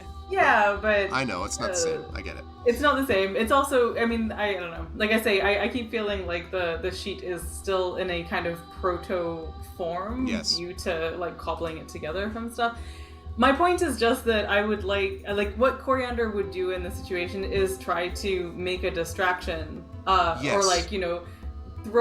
do the cinematic thing of throw a rock near the troll to make a thing happen. Because she does have sleight of hand, she does have high dexterity.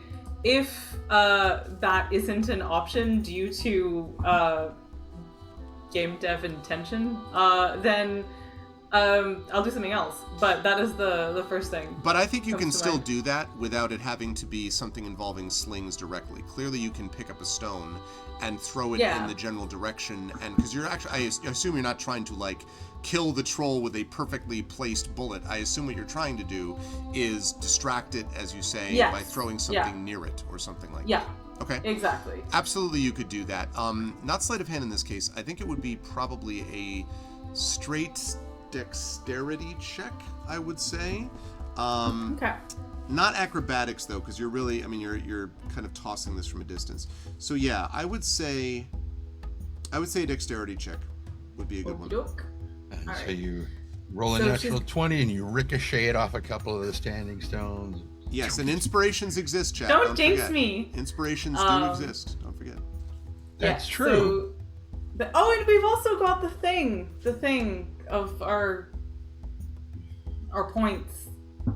The group you points. have, that's right, you have the fellowship points. The yes. fellowship points. That would be a good time to use a fellowship point too, by the way. No, it's not that it's against the spirit of the game. The idea is, I think, I'll have to look into it later, but the idea of it is that it's about when they get the ability for this. Like Bilbo spent a long time working on slings and things like that. I found the message regarding that, if you quickly want me to read it to you. Yeah, go ahead if it's quick. So basically I just asked, hey, why can't I find slings in the book, blah blah blah. And then I asked whether or not slings are going to be added. I asked this when this was still in beta. And then the message was, nope, since no people use them in Middle-earth, as Tolkien makes no mention of them in any of his writings, of course, you are free to add them in your game, making them cost no more than 1 copper coin. Also be aware that introducing slings may make Sure at the Mark, which is that feat that I mentioned earlier, somewhat less interesting. At least the part that makes you proficient with improvised weapons and lets you throw them using dex. Okay, I see. So that's not actually telling you not to do it. It's just it's not rules as written, basically. It goes against the philosophy, but if you want to do that, that's an option. I think in the case that we're talking about though, I don't really think it's going against the philosophy of. I think throwing a stone to distract is not a problem. I don't have a problem with that. So, so you have the possibility of these fellowship points, or Waymond Wolf has just noted that he may have heard a cry for help. That from the group. Inspire us. So you could do that. Inspire us. That would be nice. I'm gonna go try and find that feat in question in the meantime. So yes, Waymond, if you are interested in doing so, that sounds like an inspiration may have been called for, if that can be provided. That would be very nice. But if not, that is also okay. Accidentally closed my browser. Now refuses to open back up. Yes, the question is, so who? I'm about to throw this rock. Yes, because you can definitely spend a coriander. point of fellowship to gain advantage on an ability check, attack roll, or saving throw. So this totally would fit that description. Inspire coriander. Woohoo! Are you doing Thank that, you so Wayman? much, Wayman No, Wolf. I'm telling Wayman that's who he needs to. Okay, just Oh, let me make sorry, sure I thought that happened. Not quite yet. I'm assuming. Okay, so that's There, not now happening. it's happening. Thank you, Wayman. Hooray! Okay. Thank you so much. Inshallah. Let's see what happens now. So, Kate. Excuse me. Straight dexterity check coming your way. 22. One of the few That's a straight things in this game. 22. And that was a very needed inspiration. That was. Let's see. As I pull that up, there we go. Right. Yeah, it sure was. Boy. Okay. So, so you toss this So near. I'll quickly say, Yeah, you tell me. flavor-wise, Yeah. what Flavor-wise, what is it? Coriander has done. So like, she comes upon this thing, sees how old is Myrtle? Myrtle, I think, is. God, my hair stood up from the happiness of the inspiration. Sorry. Yes, Go on. yes. Let me double check actually, because I don't know whether it describes how old she is. 85. Doesn't say, but only child and is pretty young. So young for a hobbit. Is she younger than 12, Coriander 13? most of the time? Okay. No, cool. I'd say a little younger than Coriander. Yeah. So that's it. So like Coriander, seeing someone who she thinks is also a child, like, she's just like, the feelings occur. She's Yes. just, like, feels kinship and protectiveness over, someone who could be a younger sibling and stuff. And then at the same time, distress and fear because what? A troll? So big, so scary, and also gasp. A noble adventuring person wounded, and so on. And Coriander is very brazen and often quite oblivious, but she is afraid of a giant troll.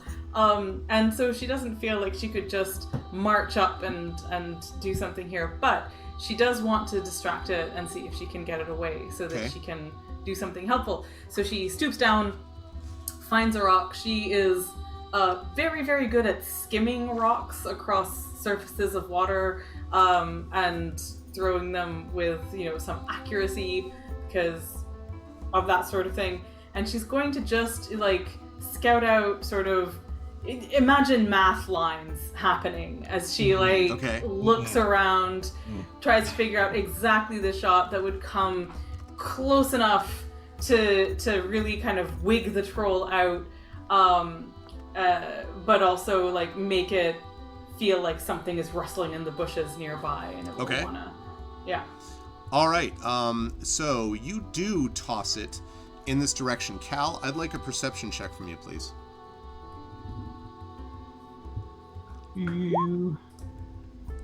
Very average. Okay.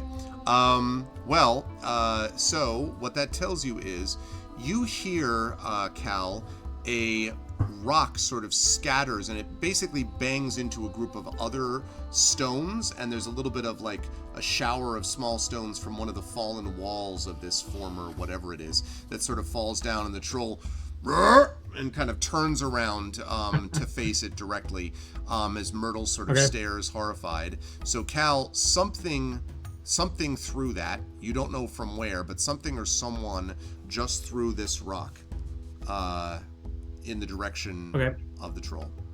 All right, so before I saw that, what I was planning to do was something very similar. I have a loot. Okay. And I was going to take it out. So by the time I see that, I have my loot literally in hand. Okay. So where's the troll versus the girl and the ranger? Okay, so to set it up, you were on the northern side of this clearing where there's a bunch of fallen walls and rocks and stones around you. I don't have a map for this, but so you were on the northern side of it. On having scrambled up onto one of these ruined walls is Myrtle, and that's basically, if you imagine the troll is in the center of this clearing, Myrtle is on a wall on the western edge of that clearing, maybe 30 to 40 feet away from the troll. And between the troll, maybe 50 feet, and between Myrtle and the troll, holding on to the wall and the gash in his side, is this gray-eyed man that's kind of like, weirdly looking at her. You don't know where the stone came from, but you do know that there's bushes and scrub brush and walls to the south of this spot as well. So you are probably like 50 feet to the north of the troll. The southern end of the clearing is about 50 feet on the other side of the troll, and about 50 feet to the west of the troll is the wall on top of which Myrtle is sitting, and between Myrtle and the troll, as I said, is this gray-eyed man. All right, so I basically want to hold action, and what I'm holding it for is the troll looks like it's kind of looking around to see where that came from, kind of thing. Yep. As am I. I'm kind of like, if I see it, fine, but I'm not really actively looking. I'm waiting for the troll to go back to what he was doing, and the moment he does, I am going to strum a note on the lute. So I'm just going to wait and see what he does. Okay, well, so I'm ready. It doesn't take too long before, "Rrr, rrr," Okay. and he turns around, and then you strum the lute. I say, "Hey, you leave them alone, you stupid troll!" And Okay. then I'm waiting, and I'm ready to bolt east, not north, not south, but east. And are you away still from this. hidden when you're doing this, by the way? No, I step out. Okay. I step out so I'm clearly in sight. Okay. I would like you to make a deception check for me, please. Okay. I'm Coriander. averagely deceptive. And Coriander absolutely heard a lute strumming and what was obviously Cal's voice. And now you see yourself. You can see Cal stepping out as the troll looks. Let's see whether if the troll does anything. Let's see. I'm doing it loud enough too, so that the people behind can hear me. Just give them kind of warning. Okay. Yeah, I'm sure they're going to be very excited about all of this. It's going to be great. Okay. Okay. So yes. So the troll, and this time he turns directly at you and he looks at you and,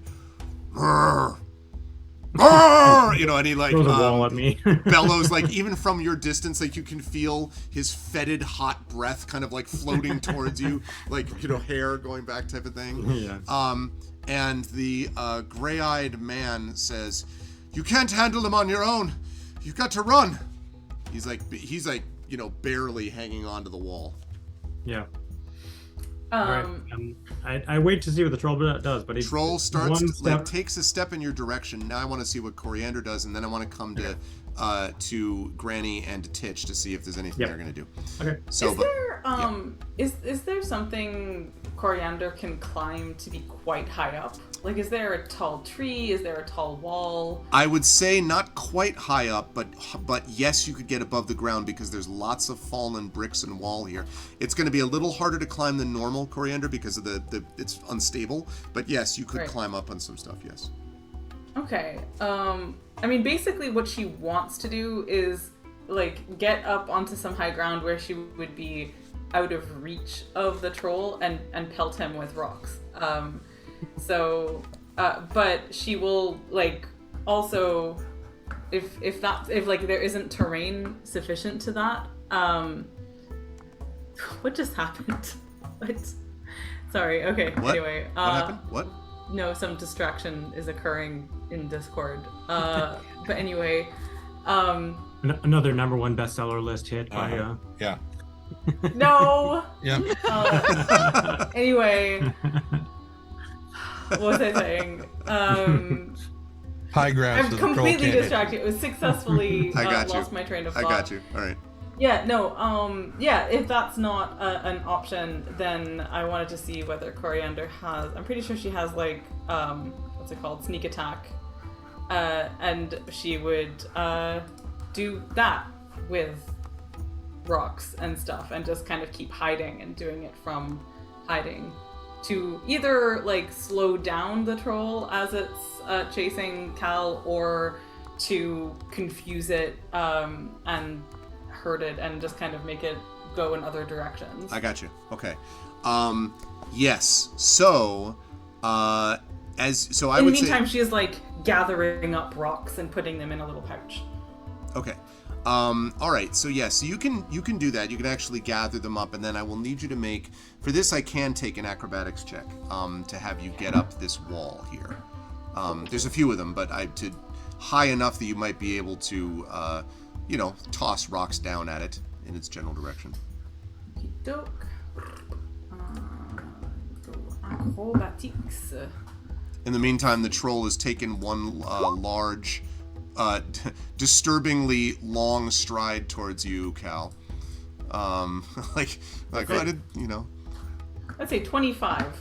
Wow, you are definitely. She's nimble. Yes, She's no, a I know. Nimble girl. You are up on that wall. They need you on that wall. You are up on the wall, and so now you can, if you wish, and you'd have to do this quickly because you can see the troll has taken a step towards Cal, and you heard the gray-eyed man yell and all that stuff. So I'll let you do something, and then right after I want to know what Granny and Titch are doing. So are you gonna chuck, rocks down at it? Because you can do that if you wish. Yes. Okay. Can she do an actual sneak attack, or is that not in the purview here? Yeah. I'm not proficient in knowledge. Yeah, no, it would be attacks. it would be I mean, you could. It would be an improvised weapon because you're. I don't think it would be a sneak attack. I think you need to be more proficient with the stuff that you're doing to be able to do that. But you certainly can throw something directly at it with the intention, again, I guess, of slowing it down / as you said. Yeah. I don't think she can do him any damage, basically, but she will just kind of pelt him and stuff. The troll is just like. Yeah, exactly. He is literally made of stone. Yeah. Okay, so yes, go ahead and make a. Let's have you make basically a ranged attack. So just dexterity check again, more or less. Not even I think with proficiency, because again, it's a different sort of situation. I'm just hitting dexterity. Okay. Oh, that's an 8. Unless. Okay, so you throw a rock at it and you kind of hit it in the leg. Okay. So there's this kind of rattling in the leg, and the thing turns around, and it doesn't turn all the way away from Cal. It just turns around with its shoulder like this, and then, not looking at Cal, reaches down with a massive hand and digs into some of the rubble on the ground and picks up a stone, like a big block, and starts doing the big old baseball pitcher wind-up as it sees you.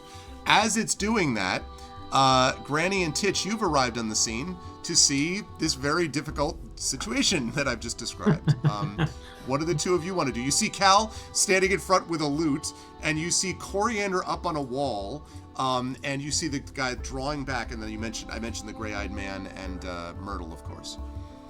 And Bilbo is like, "Oh, over here, you beast!" He's sort of jumping up and down, waving, and the troll kind of pauses again and is looking back. So anyway, that's what the two of you see.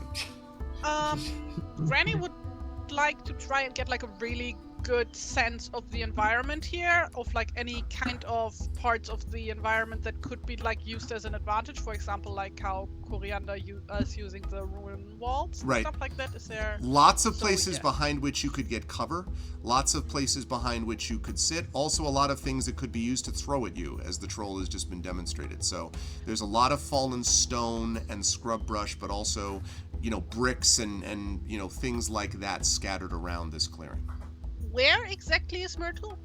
Myrtle is off. Now you're coming from the north, so Myrtle is off to your right, to the west, on top of a ruined wall. Coriander is also on a ruined wall, a little bit higher, actually, but she's to the south of the clearing. So Coriander's directly ahead of where you are, about, 50 feet, so about 100 feet, I guess, across. And to the right, to your west, to the west, you can see Myrtle up on the wall as well, with a large club that she is kind of ineffectually waving. And where is the troll's attention currently focused? Kind of mixed, with his his body is facing Cal, his head is back over his shoulder, he's picking up some stone and he's getting ready to throw it, apparently in the direction of Coriander. So he's not currently paying attention to Myrtle? Correct, he is not. Okay, how far away am I from Myrtle? about 50 feet because she's off to the right.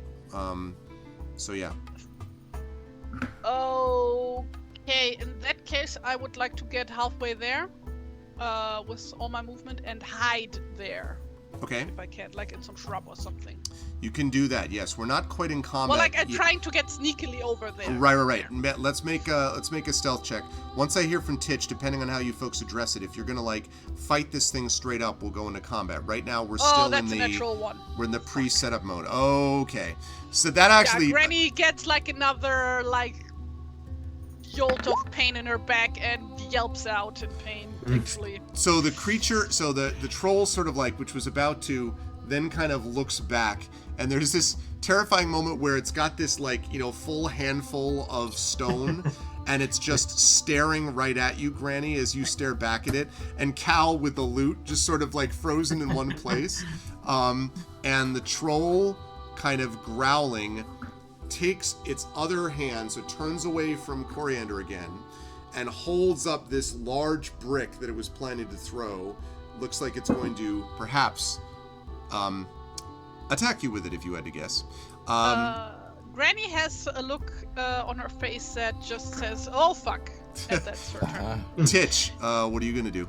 Well, before Bilbo started yelling and trying to get its attention, he was in the process of saying, "Okay, we need to approach this very stealthily," and then all this shit goes wrong. He's like, "Never mind." And yes. I mean, one thing I will say, Titch, by the way, that you do notice is now trolls are notoriously, astonishingly stupid, and this clearly has fit the same description. Every time something else distracts it, it sort of turns in that direction. But the fact that it's stupid doesn't mean that it will not forever just stand there. Like, it's not actually a pinball. It will eventually attack something. So, yeah. How far away is this troll from us? 50 feet from where you are. Probably. Okay, I'm going to shoot Myrtle. With my short. No, I'm not going to do that. Sorry. Wow. Got real dark all of a sudden. She is the cause of all of this trouble. Yes. Kill We her, are just take here the- for the club. We can then. Yeah, we just get the club, kill the troll, we're done. Anyway. Acceptable losses. Here, Bilbo, take your stupid, stick. Now pay me. I'm going back to Bree. No. So he can't Every time get someone there. says the word club, I get earwormed by, what are they called? The Lonely Island, we're back in the club. Back in the club. That was weird, but we're back in the club. Yes. See, for me, every time Arv mentions the ruined stones and whatnot, I get strains from Clonid's New Grange playing in my head. Oh, wow. And I'm like, it's been playing this entire time. I'm like, I love this music. Troll! I love this music. Troll! And it's like, oh, right. Okay, I should probably deal with this. So, since he's within range, Titch is just going to be like, all right, never mind. And he's going to pull his short bow and he's going to shoot at the troll. Okay. Go ahead and make a ranged attack, please. Okay. I just clicked on the weapon, not the Wait! Before you do it, I wanna inspire. You can do that. Yeah, do it. Good thing I clicked on the weapon and not the attack. Good call. So this will be at avantage, as they say in French. I'm certain that's how it's done. Right. Avantage. Hang on one second, Let me grab my one French she's book that going I to can't do read. it, so that's a 17. You may not actually, Amal. I don't know, because you don't... Oh no! Yeah, I 'cause you don't- forgot. Yeah. I'm sorry. But- I lost my job and I canceled my Patreon. No, which I totally subscription. get, which I totally understood. There are So other it's- inspirations I from forgot chat that we can get, but also the fellowship Too late. ones. I've already rolled. I've already rolled. It's a 15. Okay. Okay. Sorry. So, Okay. let's see. So that 15... I'm so used to being able to do it. That Trolls 15 does, in fact, hit. And hits it. I would like you to roll damage for this thing. I will do that right now. Great. 2 points. Yeah, 2 points, which is about right. So it does this. It kind of, the pole takes the... Oh, thank you, Polar. Speak of the devil, resub of tier 1. Good to see you, Polder. Thank you so much.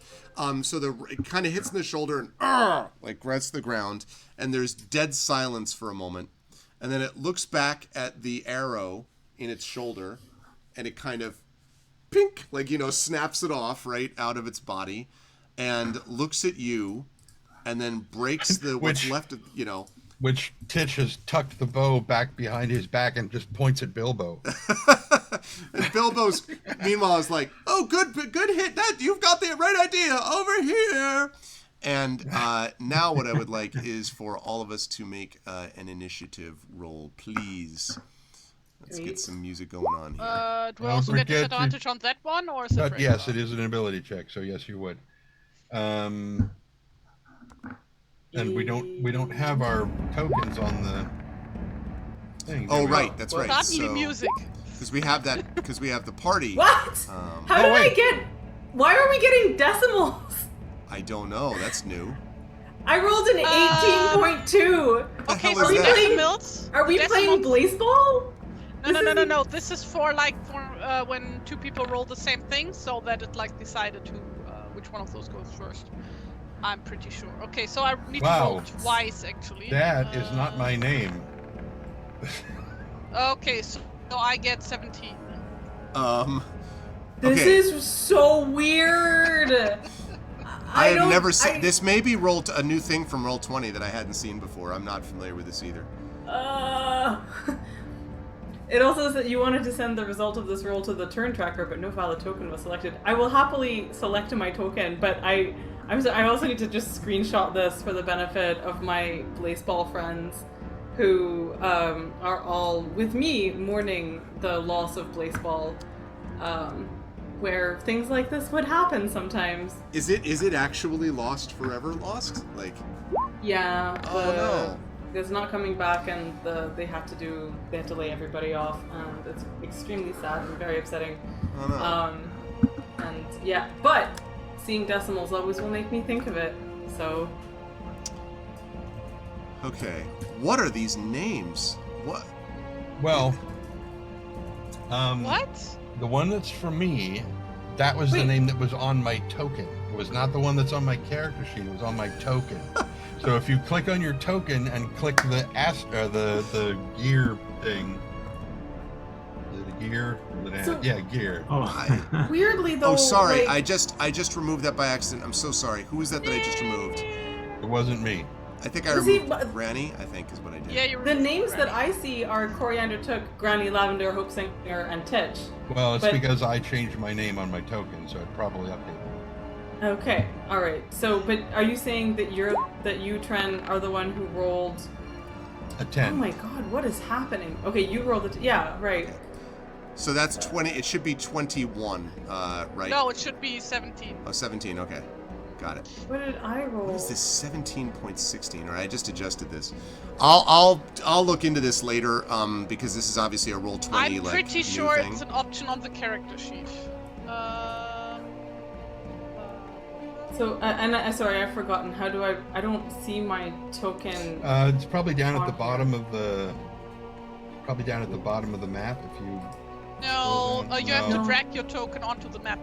Yeah. Okay. There are two grannies. That's what I'm seeing. Okay.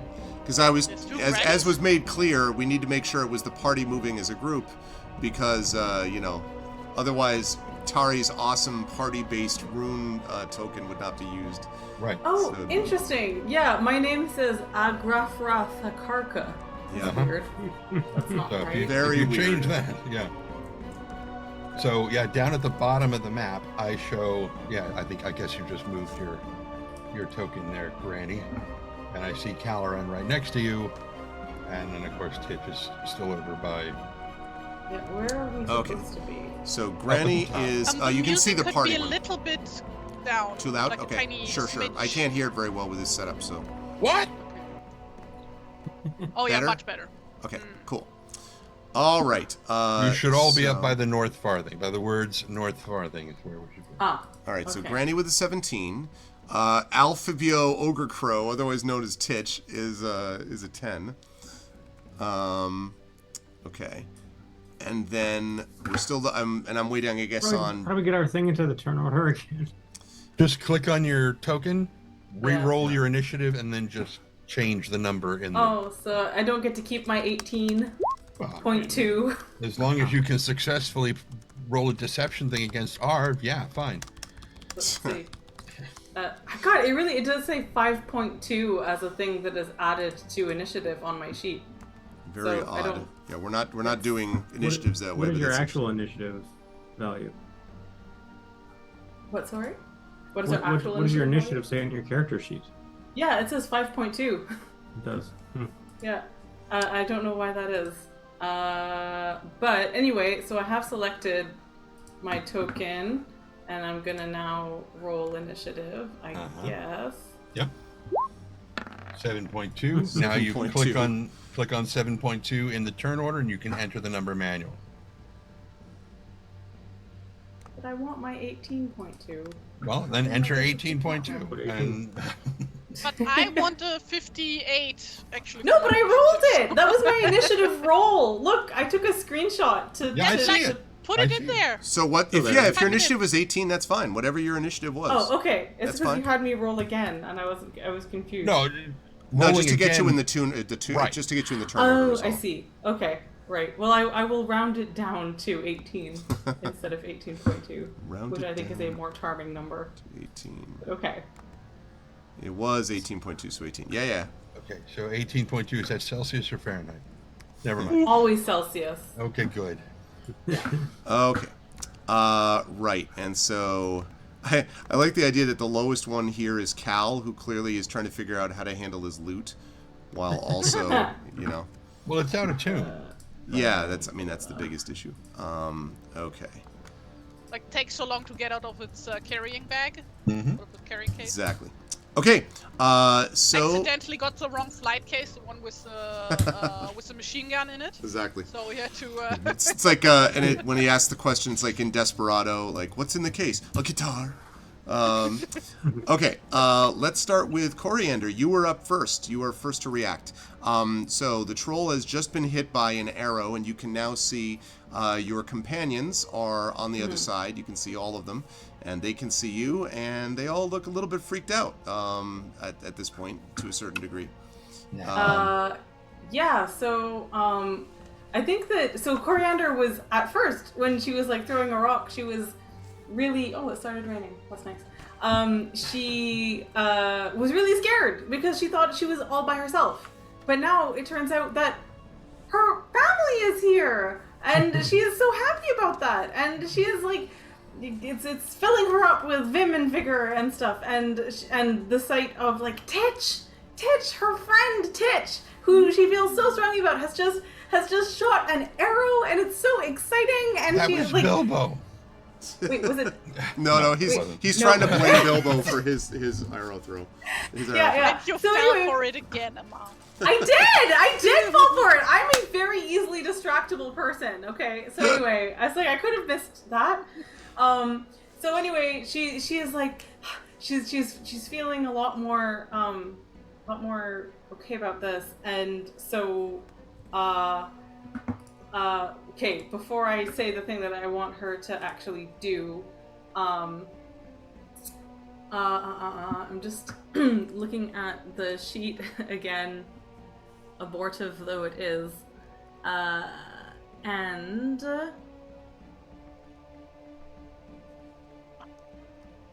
oh yes, okay. Let me just think about this. It's like carry the one. I hear all this, like, like the wheels yeah, turning. Yeah, like, yeah. Actually, okay. I wanna DM you something. Okay. Can I do I that? Is that okay? thought you meant DM. I was like, okay. Yeah. Accurate. Okay. So. Okay, I am prepared. Are you though? Oh God, why is this going away into the side? Okay, here we go.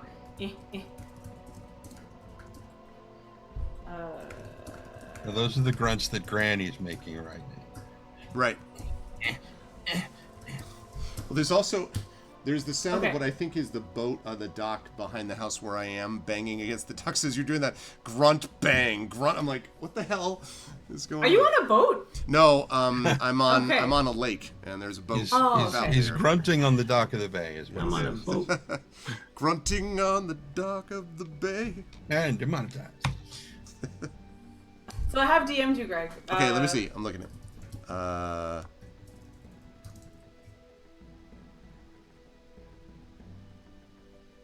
Okay. Yeah, that's fine. That's exactly what I thought.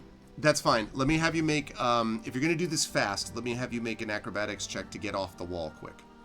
Okay. You could just fall off, really. Well, I mean, yeah, you could just topple backwards and. It would not surprise me actually if acrobatics was the roll she needed to make to execute this maneuver. But Well, this is step yeah. one. There's a couple steps, but yes. Sure. Okay. Inshallah. Let's see. So acrobatics, you say? Indeed. Oh yeah. That's a 24. So Coriander just more or less just vanishes. Like she's standing at the wall, and all of a sudden you just see like a little cloud of dust and a zip, and then she is gone, apparently. And Is she like a squirrel that's always on the other side of the pillar? yeah, exactly. Just like you keep going, and like where? Okay. See, I figure what she's doing is she has just gone, no, he shot me too. Oh, Mr. Troll, we're on the same side. And then she fell off the thing. And so the next part is the deception check to see if she can convince the troll that they're actually allies. I'm writing back to you. Hi.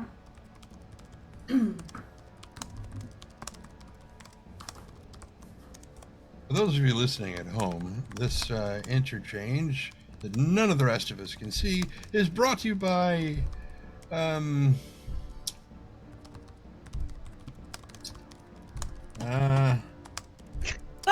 Free League, which is sponsoring this campaign. Oh, yeah. There we go. brought to you by R2D2 and C3PO. For some reason, C3PO spells R2's name like that instead of R2, which is how it's supposed to freaking be. Indeed. And I just wrote back ML, so you can see that.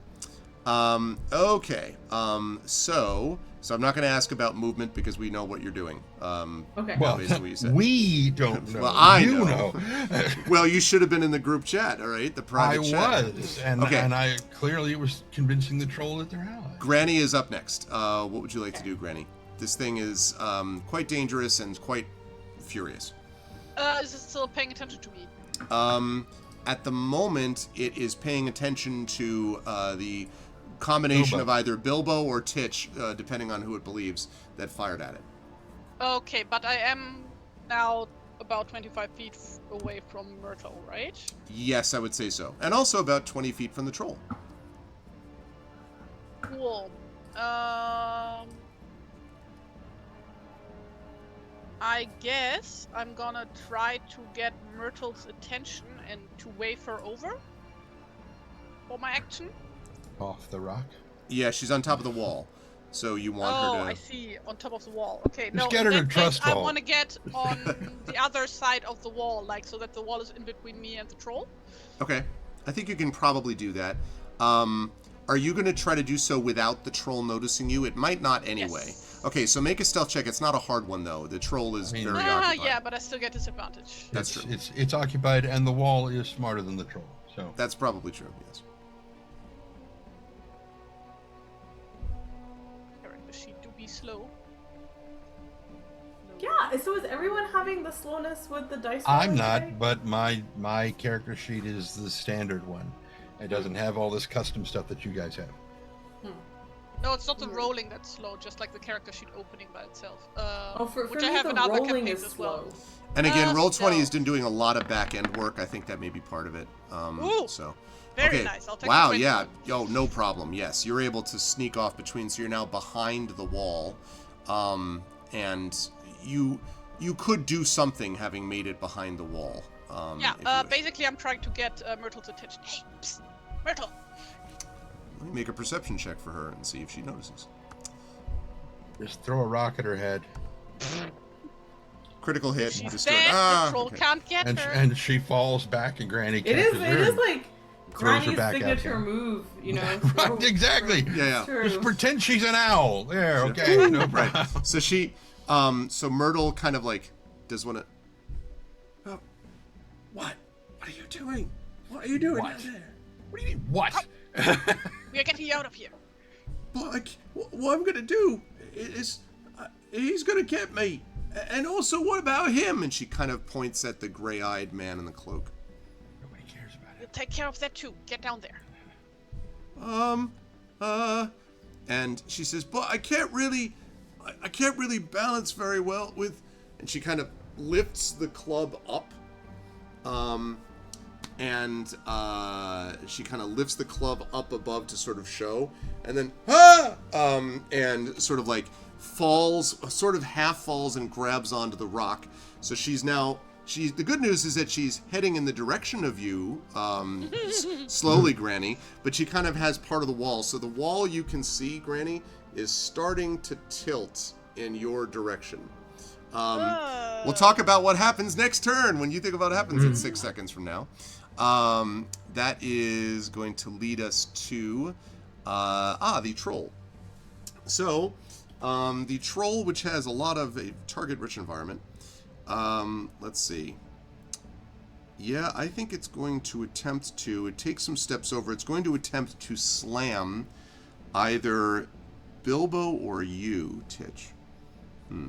Now, if memory serves, it was 50 feet away when I shot at it. That's true. It has a speed of 40 feet and reach of 10. Okay. So, That's fine. It did. Just wanted to make sure Yeah, that yeah. we were That's so all... convenient. troll, what do you want? Yeah, It's almost like someone calculated these values beforehand. I don't know Just- what you mean at all. Uh-huh. Okay. Let's say on a 1 or a 2 it'll attack Titch, and a 3 or 4 it'll attack Bilbo. So You're going to roll a d20. I'm going to And roll what? 1 to 2 Titch, 3 to 4 Bilbo, Yay! and it's 1 to 2 Titch. Okay. Excellent. So it is going to roll for Titch. All right. Going to attempt to slam you with the brick that it has, the piece of wall that it has in your hand. Just as soon as I can get the damn. Okay, there we go. That's an 11 to hit. So, basically, with his hand behind him, holding the bow, the short bow behind him, Titch's other arm comes up with his shield, and because Titch's AC is 15, so the rock Nice. bounces off the. But I like that, and Arudnell has inspired Titch. That'll probably be useful in just a minute. But I do want to point out, if I can just sort of, do this in this very limited area. The result of this is, so he's got the shield. Use this pillow. He's got the shield, and then his body, your whole body, Titch, is like this, as the thing is pushing you. And your arm that hurt a lot. Now, you're okay. No, exactly. So, right. Okay, so that was good stuff. I assume you're not... Well, you could... I'm going to see, because it's right on top of you. So, yeah, so he's going to stay where he can't move any further anyway. But he's now engaged with you directly, and conveniently, it is your turn, Titch. So, you can now decide what you want to do with this thing engaged with you as you're like, this business. Well, with his shield in his arm, basically, it's like he just lets go of the bow. Because it's not going to be of any use at this range anyway. And he just pulls out the spear and goes for a double-handed, like he closes in so he's within range, but he does a double-handed spear thrust. Okay. At the troll. And while he's doing this, he was like, I told you it was him. He's the one. Look, I don't even have a bow. And just stabs it. Nice. Also, sorry, for some reason one of these window 22 is off. I'll come back to that in a second. Hold on to that 22. We lost Brad's window, and I don't know why. There we He's still right there. No, I know he's still here. Right about that. Yeah. There we go. Now it's back. Okay, good. Mm-hmm. Lovely. Is that a pie? Or is it a rabbit? It was a Zoom 20 issue. Oh, that's funny. That's What? great. We need to look at the image there with the. Oh my god! Oh! I love this so much! That's really great. Oh! Do we need to think about that for this? I want to frame it. You need to think about that for the store, Atari. For the merchandise area. Okay. So let's see. 22 will absolutely hit. I would hope so. Yes. Given the fact that a 15 hit, yeah. That's right. Makes sense. So here we go. Bink. That somehow. Does that seem right? Yes, it does. So that's 4 piercing. Okay. That's good news. The not as good news is that this is not a magical spear. At least not as far as I know. So, as you pierce it, like you do kind of like, you know, and it's like, and its sort of troll is, like you heard it a little, but not as much as you would have liked. That's true. You know, and like, so you know, the thing is kind of like looking down at you, and kind of is sort of starts reaching its hand towards the spear, and I assume you're going to try to rip your spear free, or are you just going to? Yeah. No, definitely. So as it tries to do that, Titch, are you going to move out of the way or try to? Who is near me? Let me explain why. Bilbo's right next to you. You don't know what happened to Granny. You don't know what happened to Coriander, who seems to have vanished. Myrtle seems to be having some trouble staying on top of the wall, but you don't have time to see that, really. Kids, yeah. The gray-eyed man is probably the only other person close to you, I would say. So Cal is about 10 feet to your left. The reason that I ask is that Titch is starting to, you know, his guard mentality is now clicked in, and he's thinking like a fighter, and so he is going to reposition. He's going to, you know, shift around the troll staying within melee range, but he's going to get into position so that whoever is most likely to attack from the other side will be opposite him. Okay. Okay, that sounds like a plan. The man who's clearly badly enough hurt that is the next one technically to go, is not really able to do anything combat-wise, although he tries to kind of like step forward, but you can see that he's just not in a position to swing anything, and he says, all right, if you're going to stay and do this, then just keep it busy. Just keep it busy a little longer. And you see him kind of glance up at the sky, which is lightning rapidly, blueness away. Oh, no. Different. And that leads us to Cal.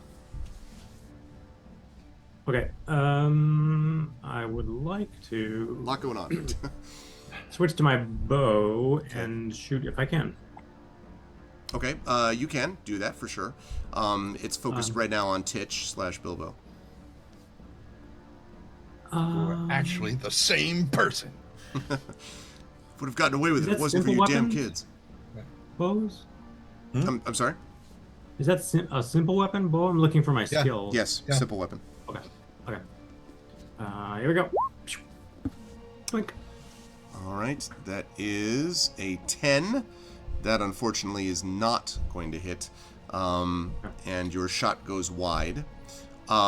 You're still 10 feet from it. Is there anywhere else you want to go towards it, away from it, or in the clearing? Well, although, if you're proficient in bows, Cal, are you? Because that's where I was about to go, because his dexterity and his proficiency bonus would both be accounted for if he was proficient with bows. So are you? I guess the question is whether you're proficient in bows or not, Brad. If you know Cal is.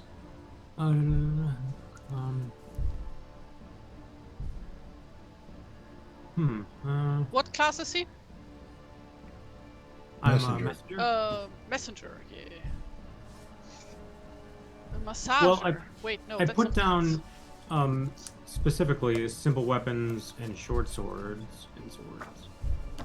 I don't remember where I got everything at this point, but I chose a bow as well, so I think I am, but I don't remember. Right. Well, simple weapons, is... swords. Yeah, so you'd be proficient in it. So that would be another 1, right? 2. What's your dexterity? 2. It's using my strength for some odd reason for simple weapons, but Dex should be Dex and 2 for the proficiency. Okay, so my dex is a 2 versus a 0 for strength, so that's +2, and then another 2 for the right. So it'd be +2 extra. +4. So I guess it's just so 2 14. off the 12. Well, yeah. Thank you. So it'd be a, No, yeah, that's right. so it'd be a 12. Okay. So yeah, a 12 is not going to hit either. Unfortunately, I think but it should have been a +4, so I think it was 14. It should be 14. 14 total. Okay, because the no, roll I'm roll sorry. you had took the I'm 2 sorry. into account, so it The would just roll be was adding an an 8. additional 2. Yeah, the roll was an 8, so yeah, 12. So 12. Okay, yeah. Sadly, that's not going to do it. Okay. In terms of movement, Cal. I will just.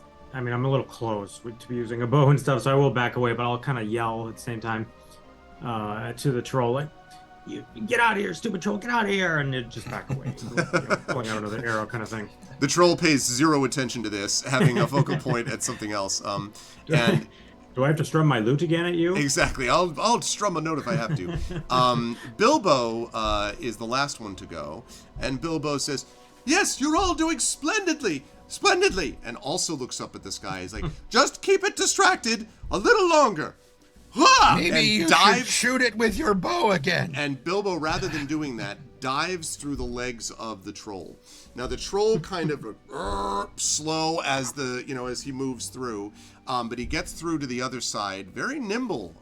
Bilbo still is, and kind of pulls himself up and says, "I've had dealings with the likes of you before," and begins to yell at it and mock it and make comments about creatures that are made of the stuff of mountains and things like that. And while we do that, that brings us up to the top of the round with Coriander. All right, Coriander, part deux of your cunning plan, as they would say. I hope the sun doesn't come up before I get to execute my cutting plan. Do you have a handful of pepper? The pepper pots continue to do their thing. Okay. Pepper pots. So the So it, what I would need you to do here is this is, I think, sleight of hand, actually. okay. Nice natural 20. Wow. What? Wow. That's Yay! bam. Okay. So I would actually say that's a good enough roll with that crit that I'll actually. Well, I would hope so. Yeah. What I'm going to do is I'm going to give you the opportunity to do this. This was supposed to take 3 turns. I'm going to give it to you in 2 because of that. So that Yes! means that you've Okay. got that. So now. So we're gonna have you stealth, but it's not stealth like they can't see you. It's stealth from the troll. So many of you who are looking, that includes Cal and Titch, not Granny, who's behind a wall and has other problems, but see Coriander charge out holding. Do you want to describe what you're holding, Coriander? What Coriander is holding is a long bundle of pocket handkerchiefs that she has cleverly knotted together. You may recall, as they set out on this adventure, that she had acquired, mysteriously, more than one pocket handkerchief. She had several on her person, and all of those pocket handkerchiefs are now knotted together like silk scarves from a magician's sleeve. And they're just in this long, they're like looped bundles around her arm. And what she is about to do, if she can, is loop them through the legs of the troll in order to tie those legs. I was waiting for you to run around and around it, and then all of a sudden be talking about tow cables and just sort of... I've lost my gunner. Yeah. Okay. Okay. Wait, what? I don't know that reference. It's from Empire Strikes Back. The when they knock down the AT-AT. Yes, there we go. Okay, so a stealth check, please, for me. I don't think I'm going to give you an advantage because I'm cutting down the time this takes by a full turn. So Sure. But a stealth check from the troll. Everyone else can see you. Yeah, inshallah. So this is the last move I have to do, right? Yes. Does anyone want to inspire this just in case? Don't forget those Or fellowship actually, you know points. what? No. I'm not gonna. I mean, fellowship point. I'm using a fellowship point to do this. Yeah, this I seems think. logical. So yes, I'm gonna use fellowship point. She'll bring us down to order 2 to fellowship advantage. points total. So yes, advantage. Isn't here. I'm gonna go. To Yeah, it's okay, Wayman. This is one where a fellowship point actually even makes more sense. Dirty 20. Okay. All right. Woohoo! Dirty 20. I love it. Let's see, and that's going to be technically an opposed roll, but Yeah, staggeringly, the troll has no idea. So yes, Staggeringly. you guessed that. Well, we're about to talk about that. Staggeringly. So you kind of sneak in and out and like wind it around, and Coriander is just this flash of activity around the legs of the troll. And the troll at a certain point is kind of like, like aware something is moving, but doesn't really pay a lot of attention to how this works. Okay, now the good news is you have this fully sort of like done. What are you going to do because it's still standing in one place at the moment, right? So what's the final portion of your cunning plan to get it to, be affected by what you've just done? Well, I mean, I was imagining that she's just gonna like that she's been looping and then just kind of pulls it taut. Yeah, but you're not going to have the strength to pull it enough to get the troll to fall. You're going to need the troll's movement. So is she, So, like, does she keep running to attract its attention, or she, whatever? She could. So one of two things. Either I'm going for the narrative image here. Yeah. Either there is something around which she can like quickly loop the and not the last remaining end of like a pillar of stone or something like that, so that as the troll is moving forward, his own momentum collapses everything. Right. Or she just kind of like digs her heels in and says like, Titch, Cal, to come and like have a bunch of them hold onto the rope as. But I think she would have factored the looping into this plan. So I think that she would probably have like. I mean, the goal is to tangle his legs. Right. So I think it's like. I think she would have just like looped through enough times that there is like a tight tangle. I agree. I don't think it needs to be attached to anything, and I don't think there's anything obviously that you could attach it to very quickly. But I think the rest of it is fine. Yeah. And knotted it, and then like darts out in front of him to get him to try and move towards her. That sounds fine. All right. We will see. I think she'll go like this to it. That's awesome. Good. I'm glad to hear it actually. That'll be important because of what will happen when the troll reacts. We do have Granny first, though.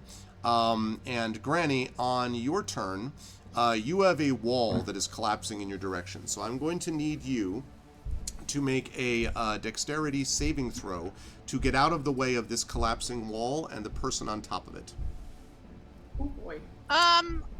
Isn't Myrtle gonna get like smashed by the wall as it comes down with her? Hopefully but not. we don't care about her. We just want. Hopefully not. I mean, I will say that now but I do the want to point club out. might break, I do want to say the wall, remember, is not like 30 feet high, so it's not like she was able to clamber up on top of it.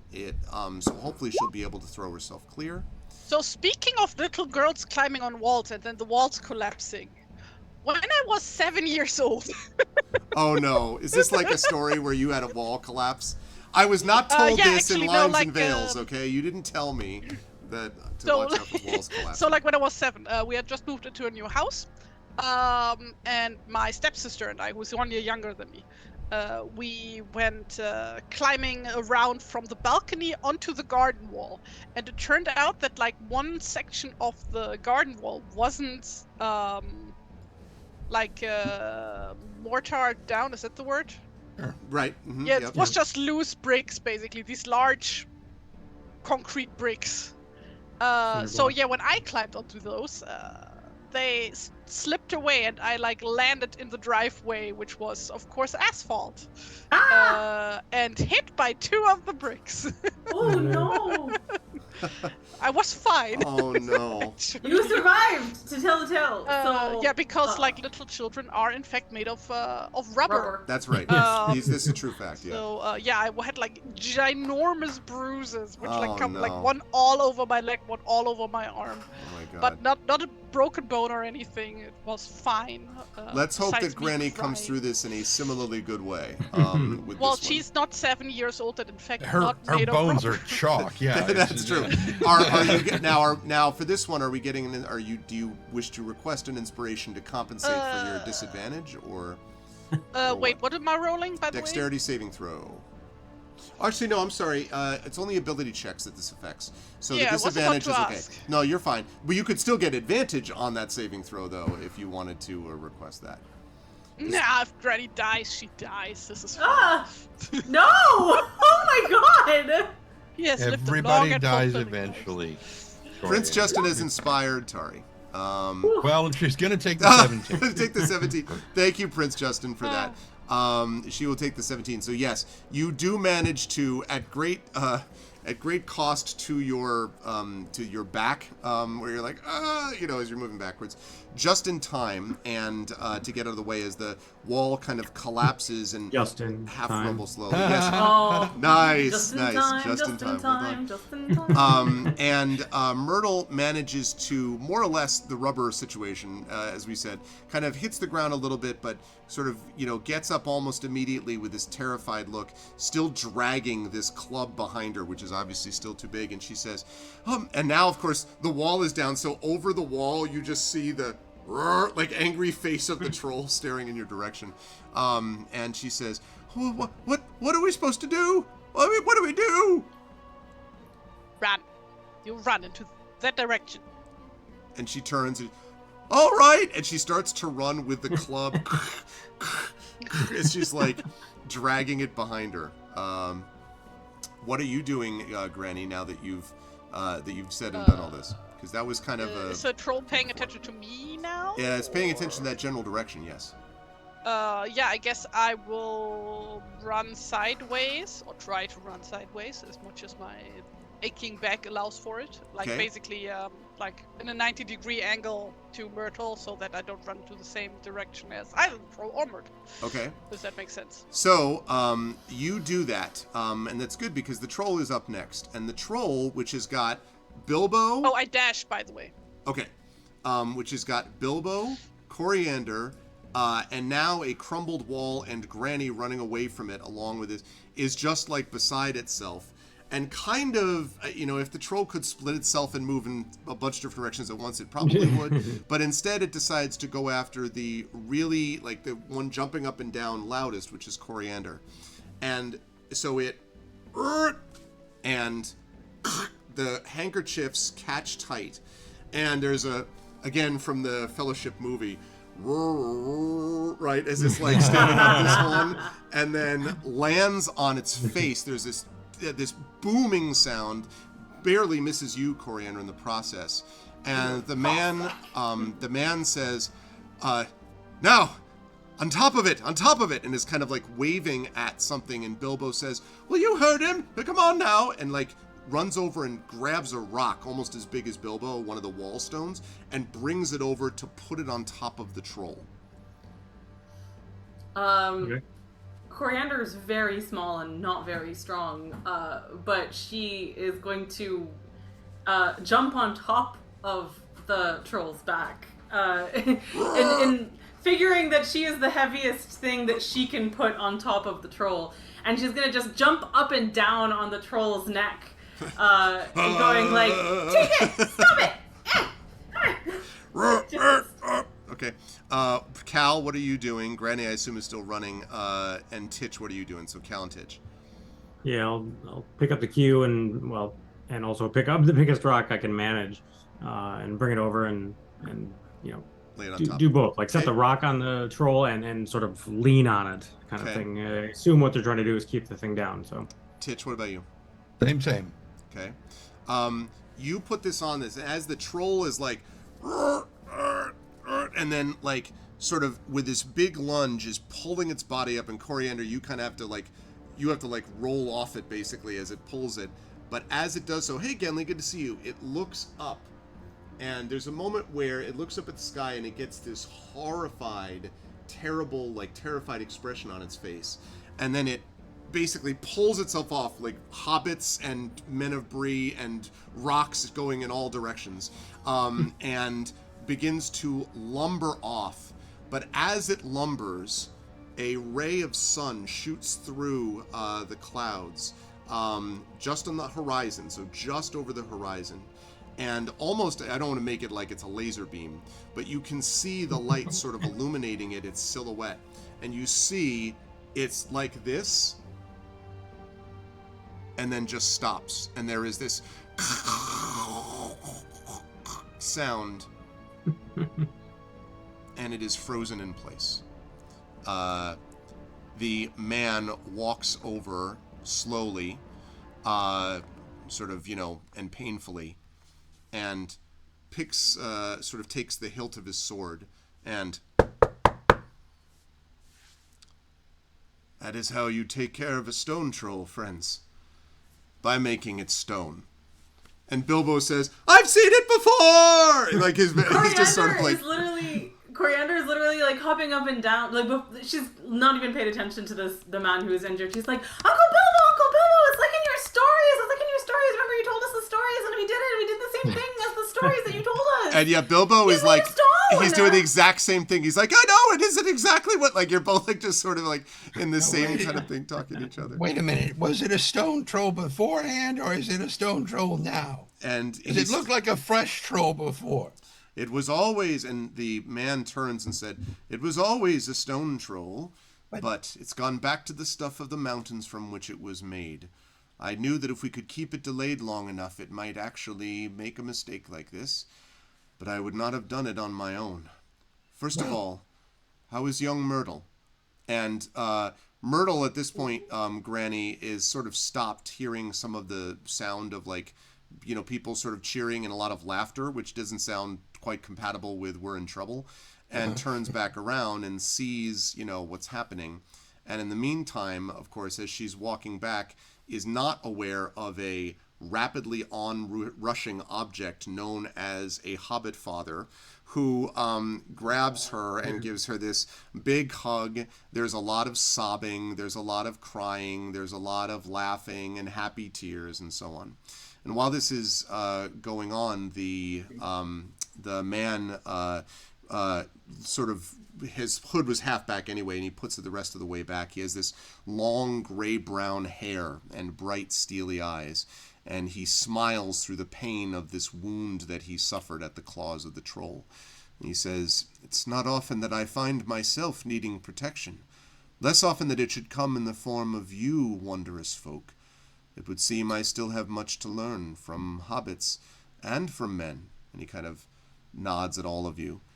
"My name is Halbarad, and I am a ranger, though that title may not tell you much. Suffice it to know that I, like yourselves, was searching for this one," and he points at Myrtle, who has not paid any attention, too busy being hugged by her dad, "for two reasons. First, for fear that she might find true danger. Second," and he kind of walks over, "because she took something I was meant to guard." And he sort of looks down at the Coriander club. looks at Myrtle with new respect. He says, "I certainly didn't expect a burglar like Myrtle, and she fooled me." You look like you were going to say something before, Titch.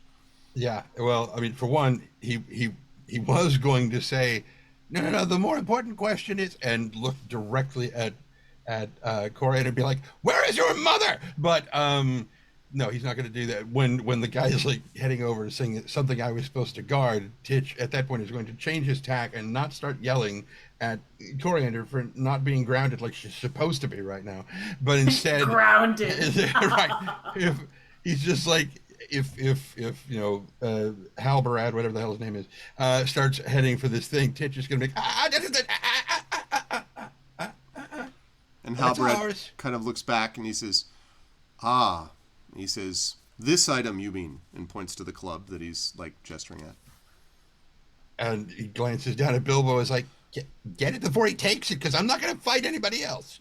And Halbarad says, "Bilbo, I had not noticed at first that you, someone of your stature, would be in this company."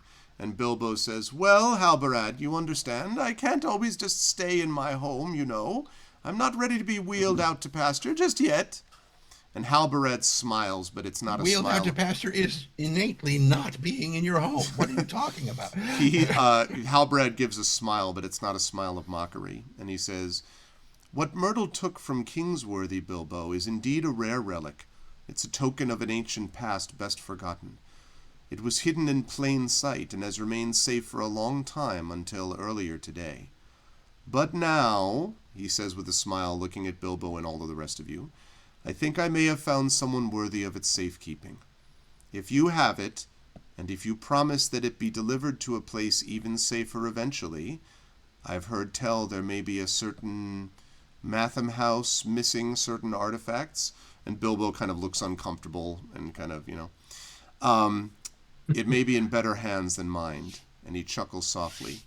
His hard eyes brighten a bit, and he says, point of order. Coriander pipes up and says, the Matham house has terrible artifact storage. They were extremely bad at keeping paper documents, and I do not trust them to actually renovating. Preserve. Well, they should have taken that into account before doing this. I'm sorry. I cannot, in good conscience, I cannot allow this artifact to go back to the Matham house. Although, and she sidles up to Myrtle. Paper. She sidles up to Myrtle, and she is like, I need to know everything about how you did it. How did you do it? And Myrtle sort of like, as Myrtle says this, of course, Mort, Coriander kind of looks at you like, gives you this look like, are you telling my daughter something about getting into trouble again or something? Myrtle, however, doesn't seem any response as of yet. And he says, and so Halbarad says, if you would be so kind as to see the Mudfoots home, I'm certainly have a fine meal awaiting for them. I have some, and he kind of winces a little bit. This is a serious gash in his shoulder. Yeah. I have wounds to tend to, but I hope this won't be our last meeting. And Wait. So he stops by hearing that time, you. Granny's Hobbled back. Is like, Yeah. Come down here. Let me have a look at you. And he kind of kneels down very seriously. Granny basically takes a close look at the wound and sees what she can do about it. Let me have you make a medicine check for me, please, Granny. I'm gonna. Well, Yeah, I duct have tape. to use up the inspiration this session, right? Because we're not put a playing tourniquet again around this his month. neck. What? Just put a tourniquet around his neck. He'll be fine. And yes, you would have to use the inspiration because we don't have another session this month. So. Okay, then I'm gonna use inspiration for that one to give myself a straight roll. Medicine. While she's doing that, Coriander's like, Granny, you look exhausted. Are you okay? Yeah, that it would have been with an advantage. It would have been good with the normal, unfortunately. So yeah, and that makes sense. You are pretty tired, and she does look exhausted. So you can respond to that if you want, Granny.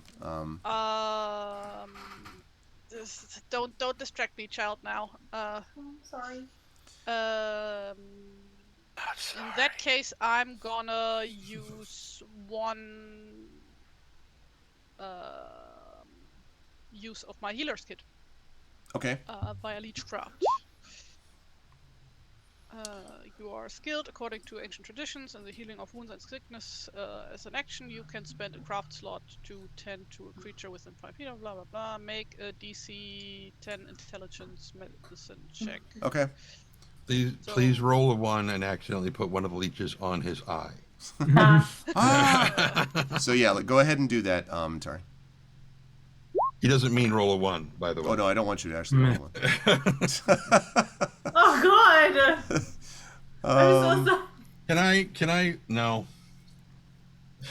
This is not going well. He says, as he sees that you're kind of going along, he says, you look as if you may need some rest yourself, and I've taken worse. Given some time, I'll be fine, especially now that we've eliminated a threat. Perhaps I'll even find a way to use this as a kind of, he says, jabbing his thumb at the statue of the troll, a kind of a scarecrow, if you will. There are worse things than having a stone statue of a troll in the middle of a field, if other trolls decide to make their time. Troll in the field. He kind of looks at you, he says, yes, and he kind of reaches his shoulder and he says, I hope this will not be our last meeting, but please see the Mudfoots home while you can. And he turns without waiting for a reply, and in a matter of seconds, he is the shadows of the heath in the gradually dawning light swallow up the rangers if he were one of their own, and he's gone. When you accompany the Mudfoots back, to Wait, before she does that, Coriander very carefully goes and retrieves all of her pocket handkerchiefs. Okay, definitely takes those back. Mort explains. Yes. Does Granny recognize any of those handkerchiefs? Well, they're Yeah, all do they? Bilbo's. Oh, they're all Bilbo's. Yeah. Amazing. Yeah, Bilbo probably would give you a suspicious / somewhat fond look, like at these not things a too. slash. But Mort explains to his wife Marigold what happened once they're back at Oatbarton, and you have some uncomfortable reminders, Coriander, of what it sounded like when you were getting yelled at by your mom, because... And will again. Yeah, it sounds sort of similar to that. But she prepares a grand feast for everyone as a thank you for their efforts. It is enough to You have chicken? To get rid of your level of to get rid of your level of exhaustion as well, Granny. This is delicious stuff. And after a fine meal and a long sleep, you can begin your journey back to Bag End with the club of the Bull Roarer hidden among your gear this time, since it's not a good idea to just wave this weapon around. Bilbo is in, very fine spirits, as you might expect, kind of whistling along and making up a new song about trolls and the return to the circle of life and trolls and all that. And golfing. Exactly. And before go ahead, before they leave, I think, can I just say, Coriander at some point, like at some point during the feast, while Myrtle's mother is remonstrating with her and stuff, and she is feeling she kind of gets a little quiet and low and sad, and once that's done, she kind of like tugs at the sleeve of Myrtle's parents and says to them, I'm really sorry to ask this. I feel like it would be bad form usually, but I think my mother is also a little nervous about where I've been, and I was just wondering if you would feel comfortable signing this note. And she pulls out a note. What's the note say? Please tell me what the note says. It's adoption paperwork. It's like, I'm sick of my mother. No, it is that it's a note that basically says, to whom it may concern. Coriander, middle name Took. She has a middle name. I haven't figured it out yet, but it sounds very good. Anyway, maybe Annabelle. I don't know. Coriander Annabelle Took. Okay.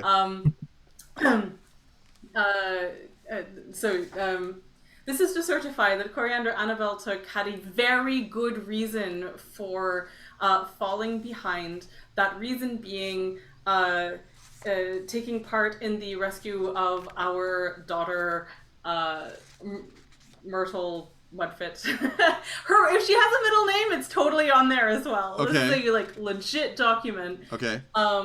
And she is and we wish to recognize and certify that she is a very loving daughter who feels very, very, very, very, very, very many varies. One whole line of varies. Bad for having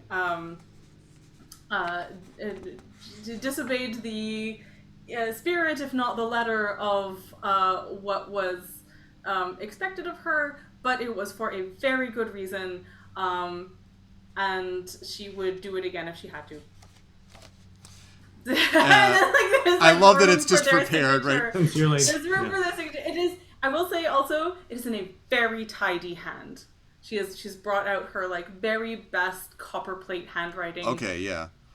She's again, it's dexterous. It's and whatever. they are so there's this sort of, they kind of only look. If you feel comfortable signing it. If you don't feel comfortable signing it, I can draw up something different, or you could use your own words if you want. I just wanted to minimize the trouble. I'm so sorry.